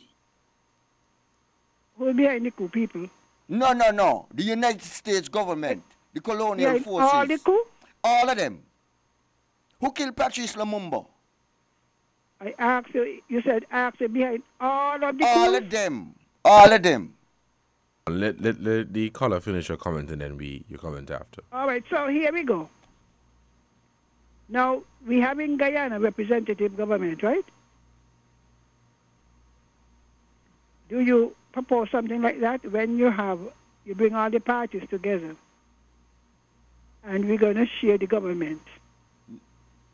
I think Guyana is the only one in the Caribbean with that form of government, right? Listen what I'm saying to you. We have ask a question. We have a crisis, right? We're saying here in Layamiga and Oldie that certain issues need to be trashed out moving forward. So all the how would that affect our form of government? I don't understand what you mean, how it will affect it. You meet together, you agree, look, we want to have integrity in public life and all of that. They're all going to say yes. But if they don't implement it, then they're going How much times? How much times? Well, that's what I'm saying. It's like, okay, we're starting from ground zero. The same set of people? Whatever, whoever party is in power. If they don't implement... All the parties so far have said yes. I agree, Miss Henry. What I'm saying to you, we are starting something new. If you agree to something, you got to stick to it. Simple as that. All right. Okay. If you don't want to stick to it, then it's against the people's have? interests. What redress do the people have? Remove them from power. So what we going to do? We have to have coup after coup after No coup? no coup. You have the ballot box. So that's all we doing, voting? Well, until we get it right, that some people are We're wasting time. No, we are not wasting time. We have to reconstruct our culture. The problem is that the culture that we have is not ours. Who it belong to? The England, the Westminster system. I thought you said it was America behind everything. Listen, Miss Henry, you was talking about Africa. England had colonies in Africa too, you know. Yeah, but they're behind some of them too. Well, that's what I mean. I asked if America behind all. You say yes. But America is the one who leading them. Look at NATO. Look what's going on in Ukraine. Who you think is responsible for what's going on in Ukraine? Who are you supporting in the war? I'm not supporting nobody. I'm saying to you that the United States and NATO is responsible for the crisis because the evidence is there. Okay, we seem to have lost that. She got? We seem to have lost that caller. But I'll let you to respond. You see, because what I'm saying, my brother, we people don't like to deal with the facts. Mm-hmm. The only country that helped the liberation forces in Africa was Russia. Russia gave them arms to liberate themselves. Nelson Mandela could tell you that. But we people don't know these things. All the NATO forces, all the Western countries supported apartheid. That's the reality. But outside of you know what's happening, no, I think what the caller was trying to get at to is, time and time again we've heard that here in Secession and Nevis, and I guess across the Caribbean region, that we have to get back to our roots, get back to our culture. I think what she's asking is how possible would that be? Because some people have, while they know what it is, some have already decided that, well, this is who I know, and this is where I am from, and this is where I'm going to stand. How would we get them to, let me say, go back to Africa, if you understand where I'm coming from? No, it ain't going back. No, not physically go back to Africa, but the mindset. Yeah, the education. These things should be implemented in the schools, and even people who leave school. You could have classes in communities. But how do we get them in the schools? But the government could make it mandatory. Just like how they make COVID mandatory. You see, it's education, but what I'm trying to show you is that the colonial forces are the imperialists, them, the fascists, them. Every government do that, that's authoritarian. This is that. That is that. Because it's a trick. You see what I'm saying? They want our people to stay the way they are so they could continue to exploit us. And that is the reality of the situation. All the documentation is there, my brother. I don't have to make up anything. Miss Henry, you have a phone call? You go right to the phone. Let's take this call. Caller, good afternoon. You're on the air. Yes, Devon. Good afternoon. Yes, go ahead. Devon, in all the respect that I have for Mrs. Henry, here we have Mrs. Henry is asking the question, who? Miss Henry very well know who. Because just as the scripture says, and Jesus himself says they, no one asked Jesus who was they, but Jesus used the word they. They. Who are who in entirety? Who are those who impose what they have imposed upon us? You know, I am shockingly surprised that Mrs. Henry, she quotes the scriptures, but she, like I said, you know, we are informed, but we are not aware. Because Mrs. Henry, if she says she's a Christian, and for whatever Christianity that is, now let us go to the scriptures, Devon. If Mrs. Henry says she's a Christian, I'm taking that she is, and she knows the scripture. But here we are, and I do it myself, Devon. I quote the scriptures. Now, I cannot quote the whole Bible to you in a phone call. So yes, we quote the scriptures. And what strikes out to us? Is that to say that we don't see the other thing that is in the scripture? By that I mean, the scripture says, in the last days, this and that going to arise. Well, if you want to say, I am this and that, but I know what I am speaking about.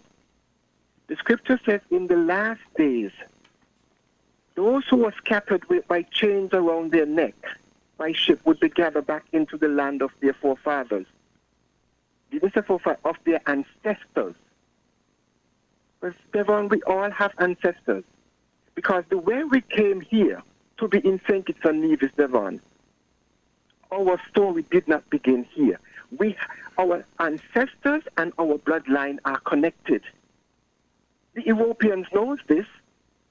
Why can't we find that? Why can't we identify with it? The scripture also says, in the last days, as it was in the beginning, so shall it be in the end. Now, bear in mind, Devon, that I just said that we all quote the scriptures, and I cannot quote everything because I am reading the book along with other books. Because for me, with respect to Mrs. Henry is a generator. By that I mean, no disrespect. She is generating her energy to the deity of the colonizers. Because, Devon, all that they give us in the scripture is to keep us just where they have us, plugged into their misery and their narrative. Because, Devon, the Jesus story in the book, the very fact that the book is a King James version, we should find the original. The original, the story of the Immaculate Conception came from Oseth, and Yesu, who was the son, who they call Jesus today. Why don't we go beyond 2,000 years and find our story and identify with it? Mrs. Henry, I have respect for you, but you are a generator to a deity that has colonized us. They even colonized a God and give us, and this where you're stuck. Embrace your story, Mrs. Henry, and know your history. You work in the education system, and sadly, you are not helping us. You are keeping us under the misery of the colonizers, Mrs. Henry. All right, caller. Thank you so much for your contribution to this program. Raskalonji, or what is your take on that? No, you see what I'm saying, right? The facts. You hear he talk about asset. Well, that's the Greek. The African term, asset, asa, and hero. The Greek terminology, that's the concept of the Holy Trinity, right? But we in the English version now we have Jesus, Mary, and the Holy Ghost, right? Now this is the woman is taken away. Jesus, the Father, Son, and Holy Ghost, right? Now, in order to produce life, you must have a mother and a father. But within the European culture now, they take out the woman and make her a ghost. But the concept is the African one, but we don't know that. I'm going to show you it practically. You know what we refer to as the memorial around the food. It's a memorial to the people who fought in this First and Second World War. Right? We know it as a memorial. But that's the African symbol for resurrection. It's a memorial, yeah. You see? But what happens is that the Europeans have took our culture because they learn from us. Reshape it, you understand, to big up themselves. We don't even know. All the symbols, all the architecture in St. Kitts is African. Then the European will come and tell you, well, it's Georgian. Yeah, he got the knowledge. He reshaped it and give it back to us and say, he's the one who did it. That is what Brother Johnny was referring to. So you got Asset, Asa, and Heru. Right? That's the original African way. Then the Greek way, you got Isis, Horus, and Osiris. Okay. Hold that thought. There's a call in line. Let's hit this call.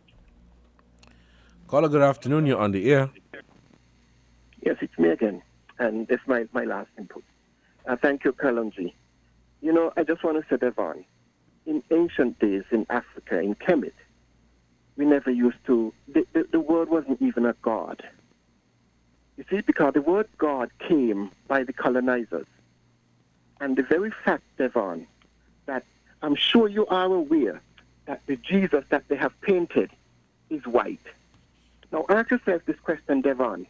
If Jesus died for the sins of the world in their narrative of the blue-eyed white boy with long hair, if that Jesus died for the sins of the world, right? Go back to George Floyd killing. Go back to the race who been killing us.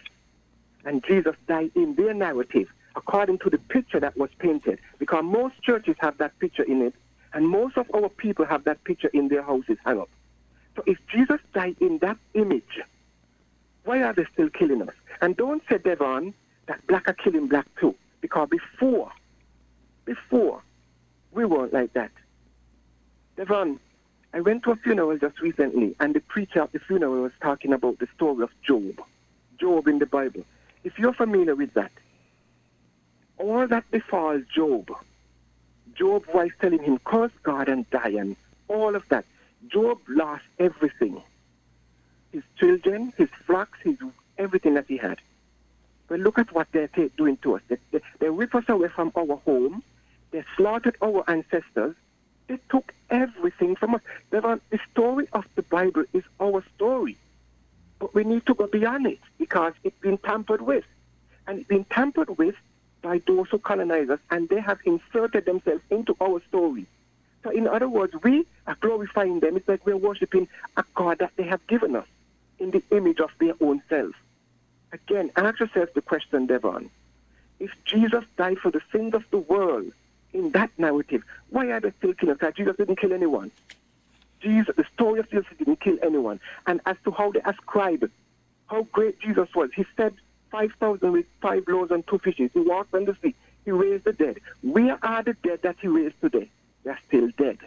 So they ascribe Jesus in their narrative to be so great to give us just where we are today.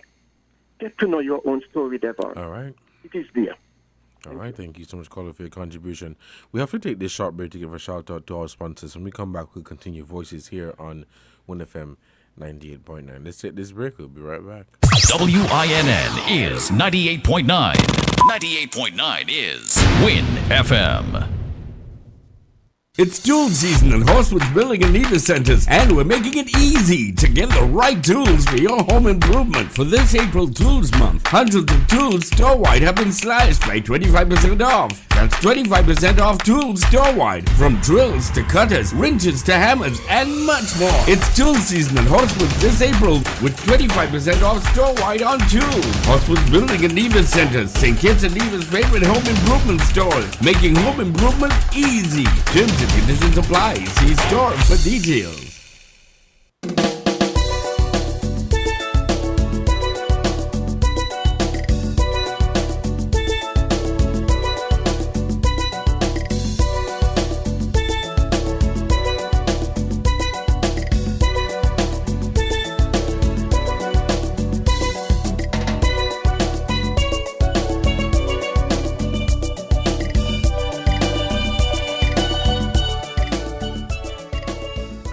Welcome back to Voices here on WINNFM 98.9. Rascal, we have some more calls, so we're heading back to the phone lines to take these calls.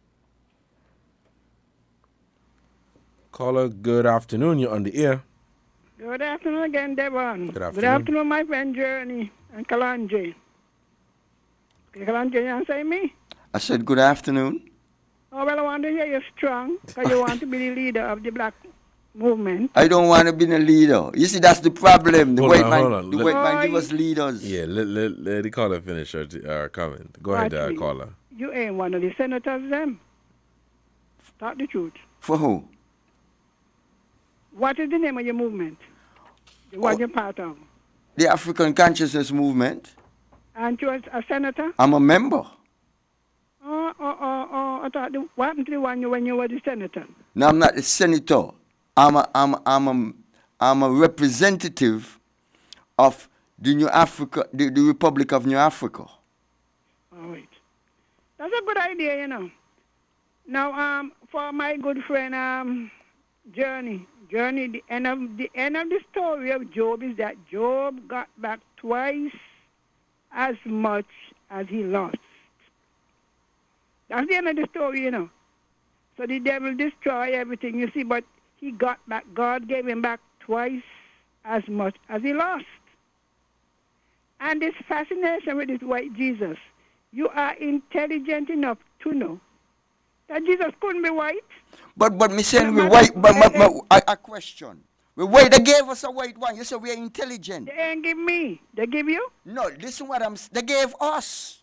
They gave you? They gave us. Don't. Did you take it? Listen what I'm saying to you. At a point, I took it because I didn't know any better. Thank you. So what the point I'm making to you is that all this, what they gave us, this culture that they gave us, was a colonizing and indoctrinating process. That's true part of it. No. It's the whole truth. You see, this is where you always go wrong. This is where you go wrong. Number one, you know the Jews are not white. The area where they come from, they're not Caucasian. So when you keep repeating the error, and this thing about the King James Bible, if you go on to Bible Gateway, you see how many different versions. Errors that were made in the King James have been corrected in other versions. Miss Henry, how much of our people knows that?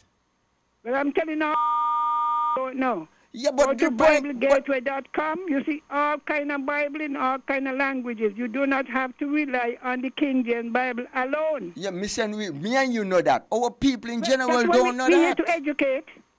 But okay, let me ask you a question. You think we should teach Swahili in school?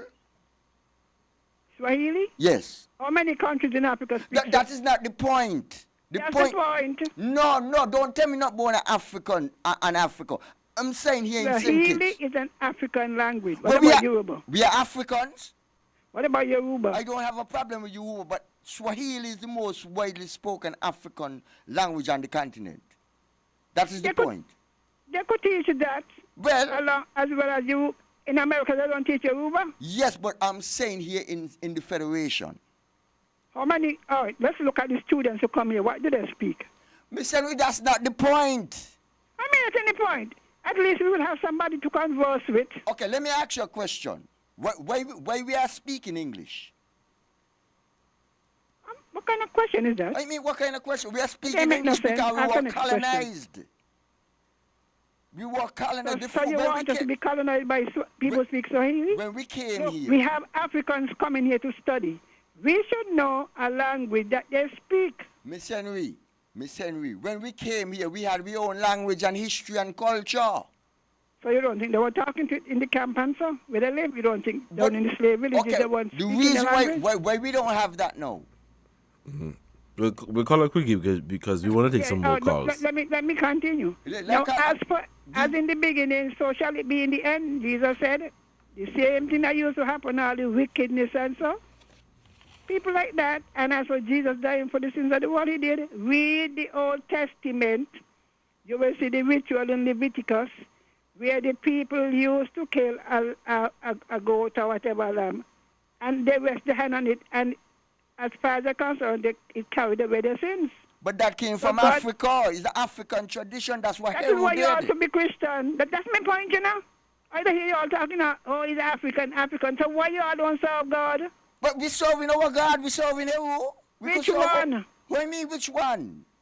God our name. You serving a colonized God. Boy, watch me. God is God. Okay. You're serving. Okay, caller, thank you so much for your contribution to this program. We'll take some more calls at 466-0989 and 762-0989. Raskalonji, go ahead, your response. How many callers? No, no other callers right now. Okay. Hear this, my brother. You see, like we like to attack each other personally, even in the politics.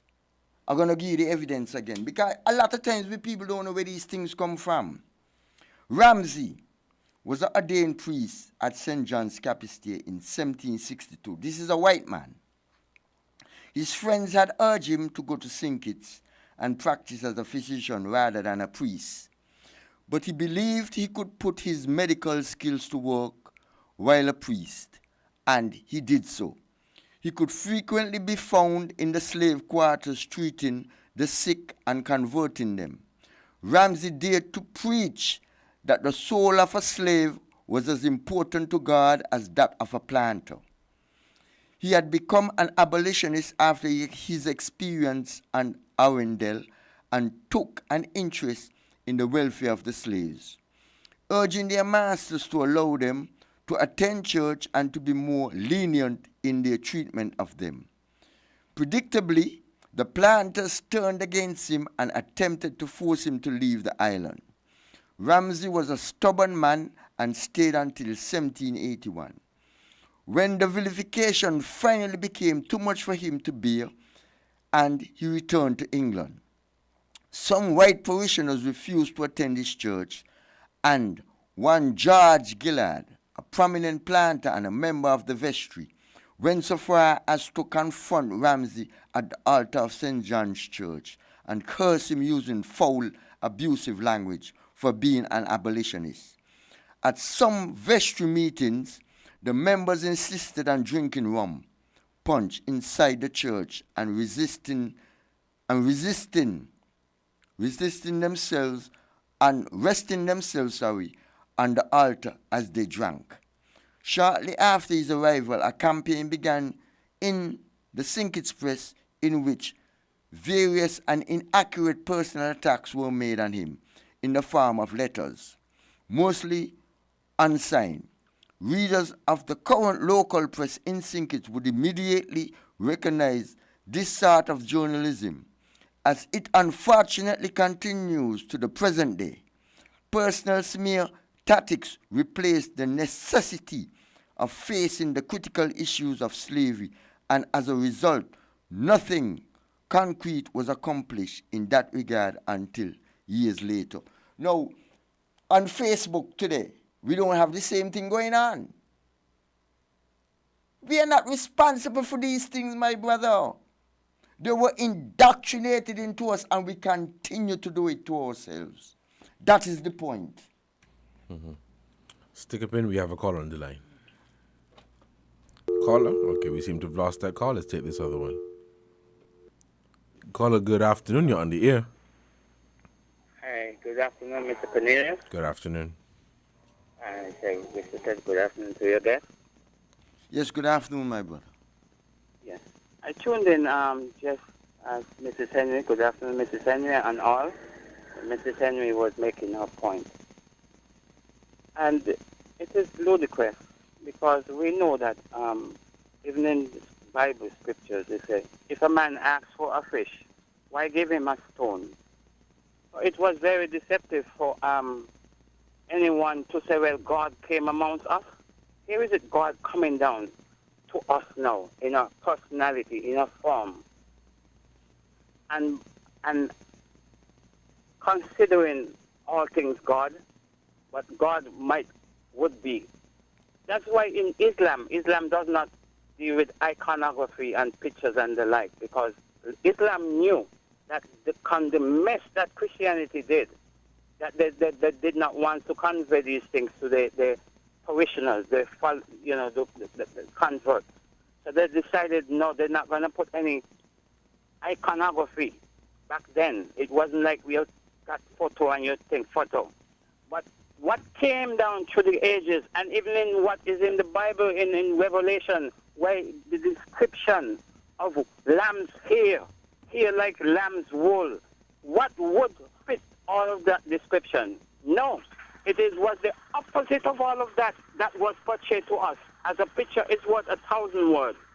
So how could we say that this, whosoever was responsible for presenting a picture in God taking flesh, what you call incarnation, and walking amongst human beings, to be that of the conqueror, the colonizer, on a group of people and other indigenous peoples of the world who knew better, who knew about the 16 crucified saviors that came amongst all these different cultures. But lo and behold, this is what the conqueror, because once Greece and Rome conquered the world, they forced even their very language on you. So they usurped the cultures that these things originated. Yes, Mrs. Henry was correct about this, the lamb being slaughtered, and it was that symbol of a savior shedding his or her blood for the sins of the nation. We just observed the atonement, which fell on April the 1st. But in the Kikuyu culture, in the Kikuyu nation, it was the 10th month of the 10th day of the 7th month, but it fell on April, the Gregorian calendar, April the 1st, where every individual make an atonement, do right to his neighbor, say, my neighbor has wronged you, and from here on you go. It is done individually and it is done in the nation, where you atone the sins of the people. So, Mrs. Henry, for a person who supposed to be God coming in, the personality of a particular group of people, all of that was to colonize the mind, to colonize the religion, to colonize the spirituality of the people. It does not fall in the description of what the Revelations say, what other books would say, Ezekiel, and would say about the description, the brass, and the feet of brass, and how brass, what the color of brass if you put it in a furnace. All of that gives a better description as to who the Messiah or who God would be. So you ask for a fish, you don't give someone a stone. We was given a stone for a fish. And we say no. Now we are rewriting our story and we are telling our truth from the lenses of our ancestors to us. Thanks for listening. All right. Go ahead, you can comment on that. My brother. Now you hear them talking about sacrifice. Our ancestors made sacrifice for us to be here today. But we don't want to talk about our ancestors. We want to talk about Jesus Christ. Nothing wrong with that. I don't disrespect people for what they believe in. All I'm saying to our people, use your religion to liberate our people. So here, I'm saying this to you, my brother. You ever heard of, where in Gingerland, there's a hill on the other side across from the Methodist Church. What do they call the hill again? Saddle Hill? No, that's not Saddle Hill. It's right on the main road. Is right across the hill on the other side. If you're going towards Charlestown, it's on your right hand side. Maroon. Zetlands. Yeah, sorry. but that is Maroon Hill, you know. Yeah. You know why it's named Maroon Hill? Mm-hmm. Tell me. Because one of the first war of liberation that black people defeated the colonialists took place in Zetlands. Did you know that? 1706. You see? But our people don't know these things. Our ancestors defeated the colonialists right in Zetlands, known as Maroon Hill. Defeated them on the battlefield. Before the revolution in Haiti. Let's head back to the phone lines. You have a call on the line. Caller, good afternoon. You're on the air. Good afternoon. I have a couple of thoughts for Kalonji. Yes, my brother. How are you doing? I'm good. Tell me, modern science tells us that the human race started in Africa, correct? Okay. I hope Miss Henry heard that. Now, the next thing is, I have a question for you. Where is the first archaeological evidence of civilized humans? In other words, cities, education, art. Is that not also in Africa? Exactly. Central Africa? Exactly. In Ethiopia. Okay. And further south, Zimbabwe, there's a huge city there Exactly. as well? The Great Wall of Zimbabwe. Okay. Now, so if the human race and civilization predates in Africa all other areas of the world, including the Middle East, where the Jews are from, okay, and Christianity, had religions that predated Judaism by thousands of years. So the African religions would have been the first religions on the earth. Why do we demonize them if they were first? That's the question for you to ponder. And the colonials demonize, because for instance, the colonials passed the Obia Act to outlaw our people traditional religions. More recently, in St. Kitts, we passed legislation to make it illegal to bring in books based on those religions. Exactly. So we just continue in the tradition of the colonialists. That's the point I was making in terms of the political crisis that we have today. The problem Well, is that we are not operating based on principle. Well, I admire the English. They were the greatest brainwashers of all time. And the brainwashing is still working today. Exactly. Just look at the number of people who walk around in jacket, tie, in the middle of the day in a hot climate. Why? Because that's how English people dress. So before you go, what do you think about the situation, the political situation? The less I think about that, the better I feel.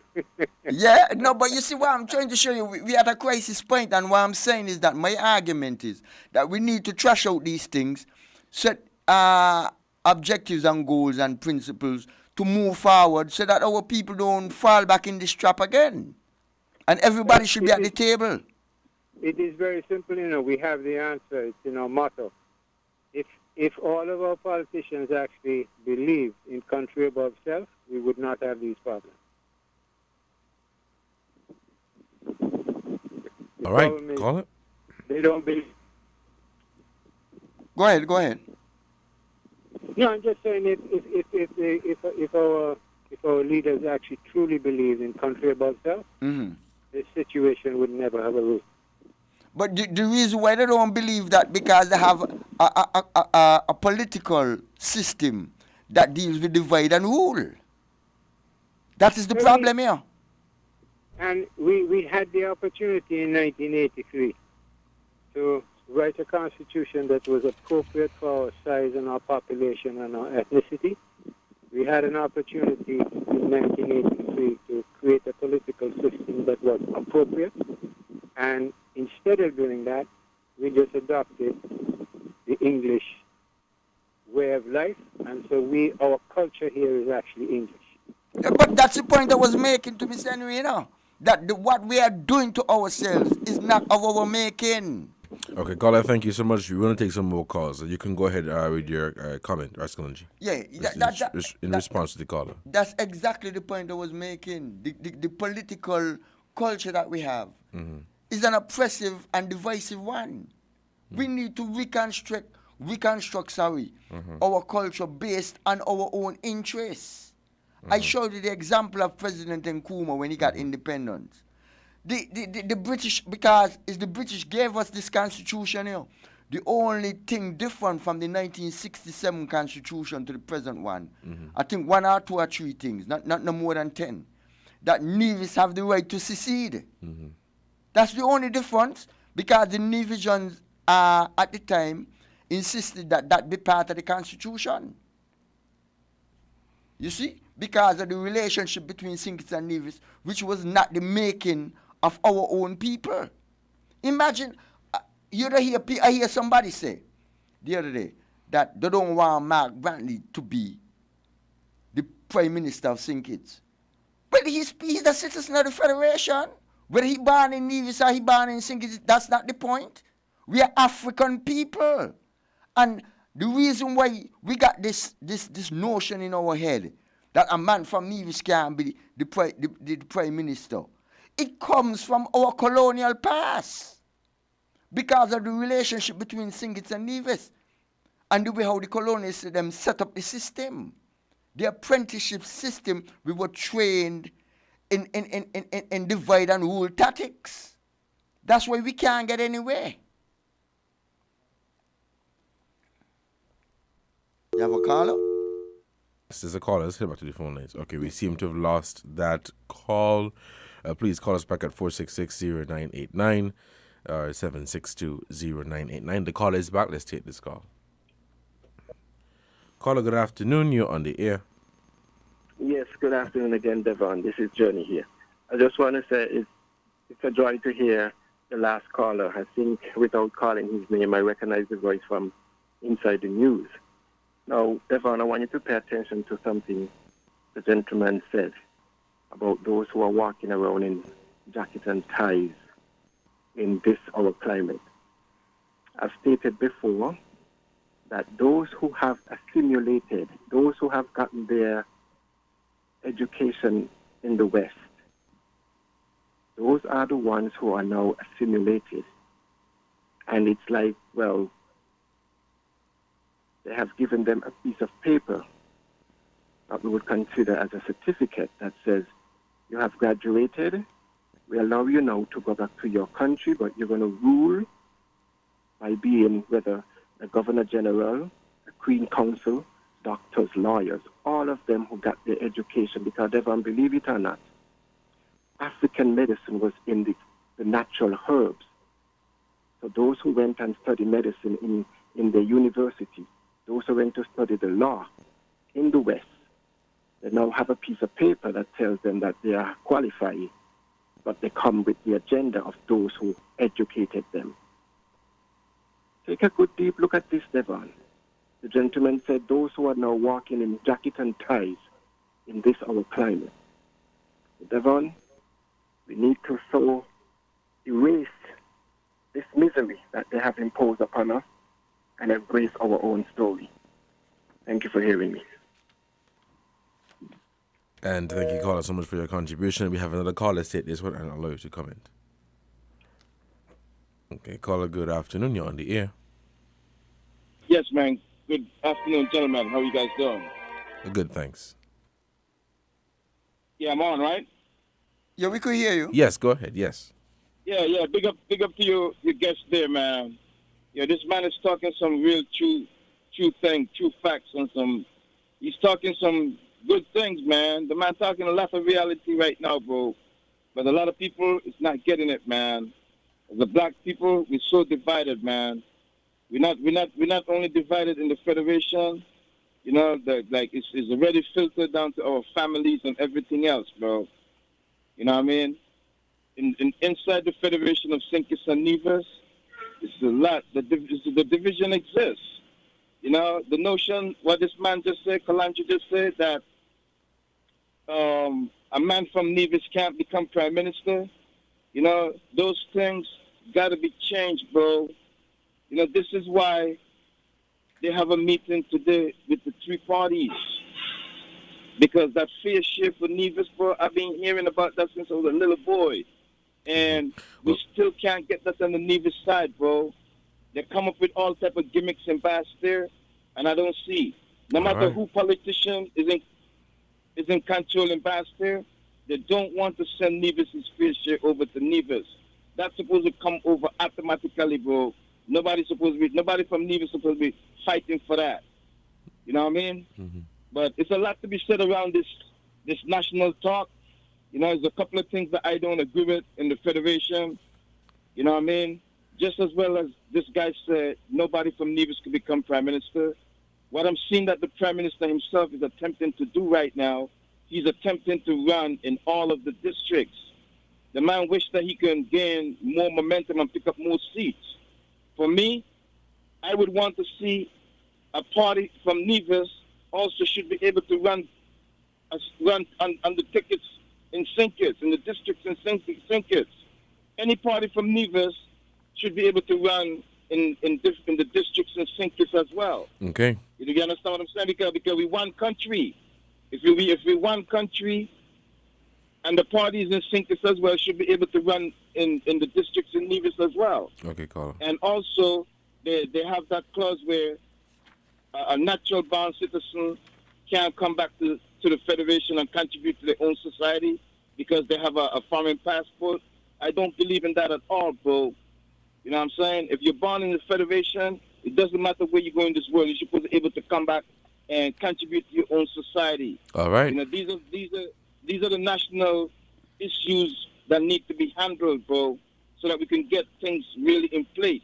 Okay, this thank you so much, Carla. Right now, they're hesitating to put certain things in place, what they promised to do. But if they don't set these things straight now, it will be continued, bro. But thanks a lot, man. All right. Rascalonda, before you go, I just want to put in here that I just got information that the meeting is over. There's no information coming out of the meeting as yet. According to my source, joint press release should be issued, but information reaching me suggests that the meeting has ended between the tripartite meeting has ended, and we're going to wait for that information. But in the meantime, you can go ahead in response to what the caller was saying, and we'll take some more calls up until 1:30. Yeah, but if you have callers, you could accept them. Yeah. No, they don't. There are no calls right now. Okay. Yeah. But the point I'm making, my brother, is that you ever heard of post-traumatic slave syndrome? No, I have not. Okay. You see how the World Trade Center came down, right? And people might be traumatized by it. We were traumatized for 400 years. And a lot of that's why I'm saying a lot of the behaviors you see happening to our people, we're saying that is inherent in us. It was indoctrinated into us. On every level. For instance, look at the situation with COVID. Right? I know from the beginning that this thing was planned. I knew, because I knew the history of these people. We could go back to when they introduced smallpox to wipe out the native people. This has been the historical part in terms of the conquer people. These people the colonialism is attacking us on every level, even in our food. They're putting things in our food to kill us because we don't make nothing here, so most of our food are imported. So the point I'm saying is that a lot of these things that are afflicting our people, it's not going to happen overnight where we're going to just overcome them. It's a process. You know what I'm saying? Just like in the political culture that we inherited. So I'm saying to you, we got to set a foundation. We have to make a decision in terms of which way, in terms of moving forward, what we're going to do. What ideas we're going to come up with in order to make sure that our people could live prosperous and progressive lives. You see, everybody does that on the planet. Our colonizers does that. Look at the United States. They wanted independence from England. There was a war for independence. But they still carry on the old English traditions in terms of enslaving people, because when the United States got free, when they say all men are created equal, that didn't mean African people, because within the Constitution of the United States, we are not human beings. And I could show you the Dred Scott decision of 1857, where a slave took the matter to court. He was a free slave. And the Dred Scott decision said that we are not human beings. We don't have the right to liberty.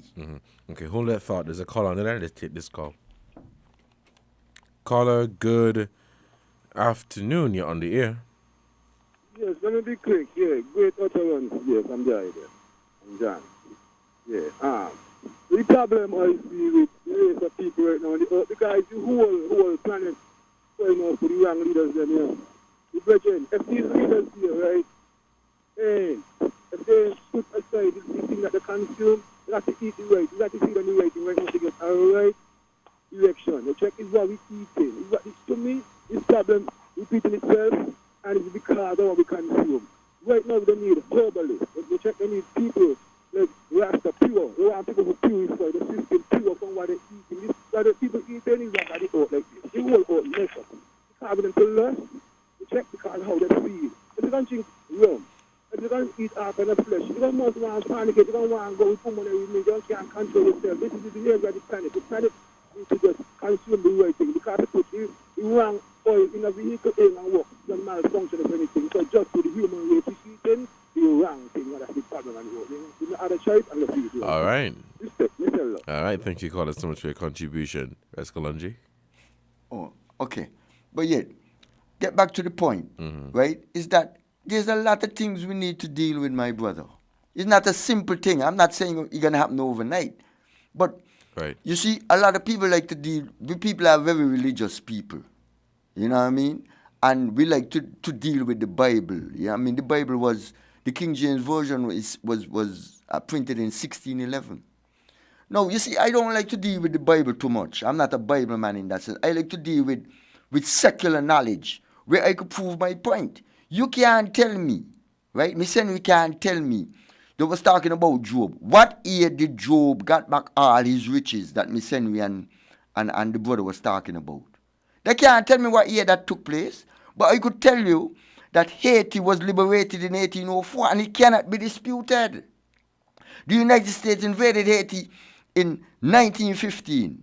The United States government kidnapped President Aristide took him out to Haiti and took him to Antigua and then to Africa. That cannot be disputed. Those are facts. So I'm saying to our people, do not get confused with what is going on. We know our story. The information is there. It could be accessed. Now you got the internet. You know? That these are things. For instance, me and you went to school here. You're much younger than me. We wasn't taught that Columbus discovered here. But we're still teaching it to our children, and we wonder why we people are still confused. Why we have criminality. Columbus was a criminal. Sir Thomas Warner was a criminal. But these are great men. So what am I saying to our people? Deal with the reality of the situation. You can't tell me that a car that is white is black. And that is what we have been doing to ourselves because of the indoctrination of the colonial culture that we inherited from our colonizers. The information is there, my brother. All the major religions in the world started on the continent of Africa, whether it's Judaism, whether it's Islam or Christianity. The oldest Christian nation in the world is in Ethiopia. Lucy, the oldest fossil found in terms of human being, is in the museum in Ethiopia, Lucy. And then they're going to tell you, well, Christ came 2,000 years ago. Well, what about the people who was living before that? We can start from 2,000 years ago. African culture goes back 10, 20,000 years before 2,000 years ago. So what I'm saying to our people, we need a new political culture that is based on the interests of African people and African liberation. If we're not going to deal with that, we ain't saying nothing. Mm-hmm. We'll hold that thought. We'll take a break. When we come back, we'll take some more calls and we begin wrapping up the program. Let's take this short break to give a shout out to our sponsors. And when we come back, we'll continue the program right here on WINNFM 98.9. You're listening to Voices, and I'm your host for today, Devon Cornelius. We're different. We're 98.9. 98.9. Win FM.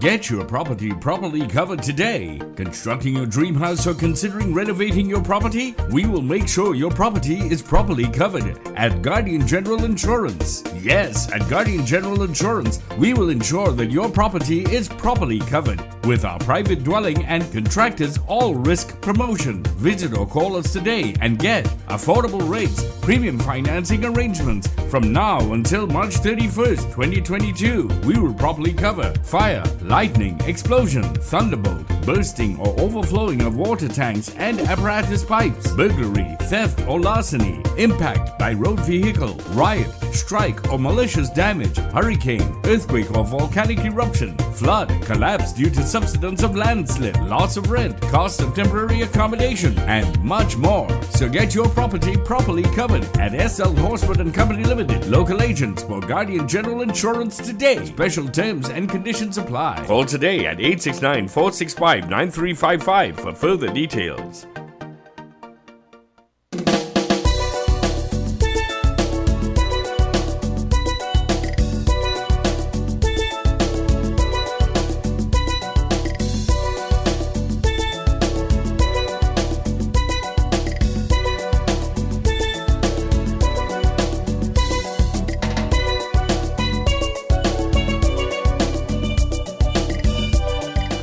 Welcome back to Voices. Rascalonji, we have a call on the line. Let's take this call. Caller, good afternoon. You're on the air. Hello. Hello. Hi, caller, good afternoon. You're on the air. Good afternoon. Good afternoon. Yeah, go ahead, talk, man, talk. You remember Nevis had a chance at holding the premiership, and he caught Butler and Stone on Charles Street.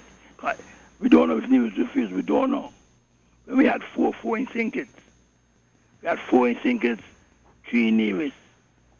In Sinkers we had a tie 4-4, and the 2 parties in Sinkers couldn't make no commitment to that prime ministership, and they was giving it to Nevis, and we don't know if Nevis refused it, or we don't know what happened. All we know, we had Butler and Stone on Charles Street. You remember that? And up to now, we don't even know why. Why news, if news refused, we don't know. All we know in Sinkers we had 4-4. We had 4-4 in Sinkers. And the bad in Sinkers couldn't get to, we had Balance Stone on Church Street. Thank you. All right, thank you, caller, so much for that contribution. Rascalonji, we are running out of time, so I'll just give you the last 3 minutes to wrap up. Yes, I hope that people understand what we are talking about here. We say we need a new dispensation. We are calling for, the African Consciousness Movement is calling for a national dialogue with all the parties involved. CCM, NRP, PLP, PAM, and Labour, and the general public. We could come up with ideas, we come up with a document just like they had with what you call it, the Charlestown Accords.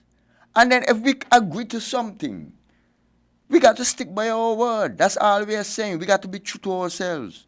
But let me end by saying, my brother, we don't put out the call, we're going to see what happens.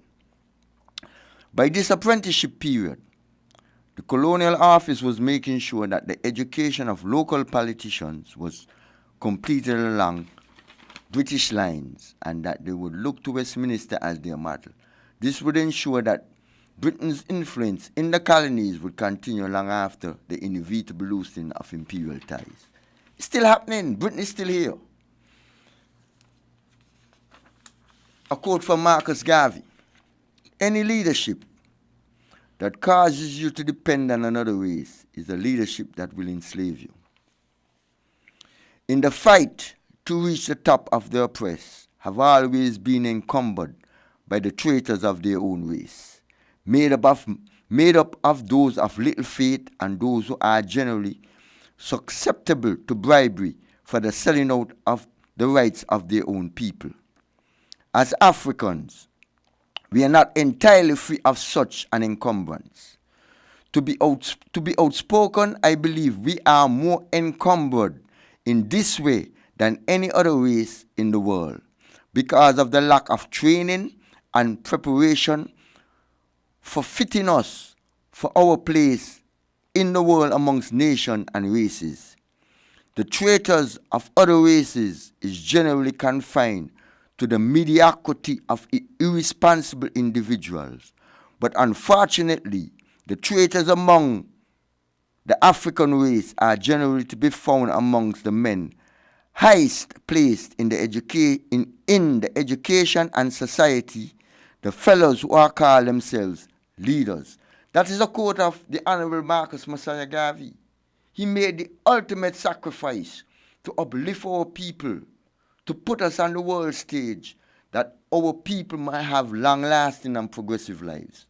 And I'd just like to end by a quote from His Imperial Majesty.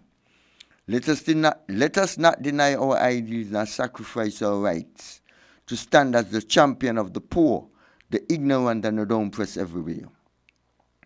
On African unity, unity is the accepted goal based on African principles. Today, we look to the future calmly, confidently, and courageously. We look to the vision of an Africa not merely free, but united.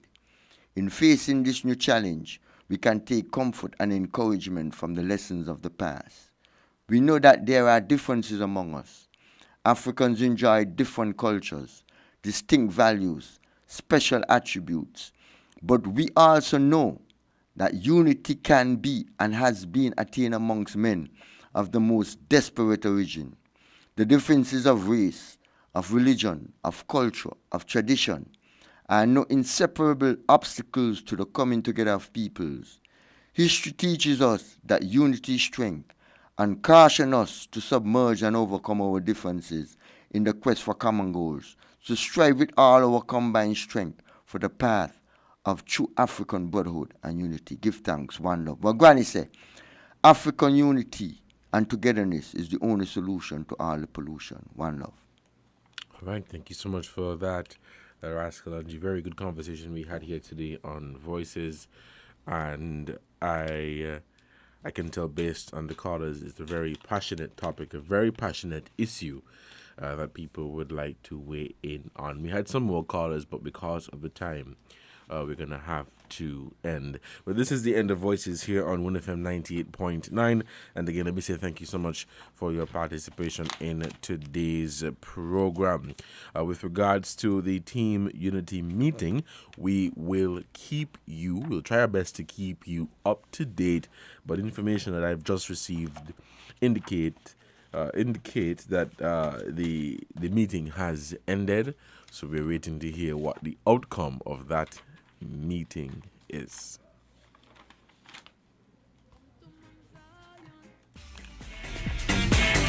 Found the sound 98.9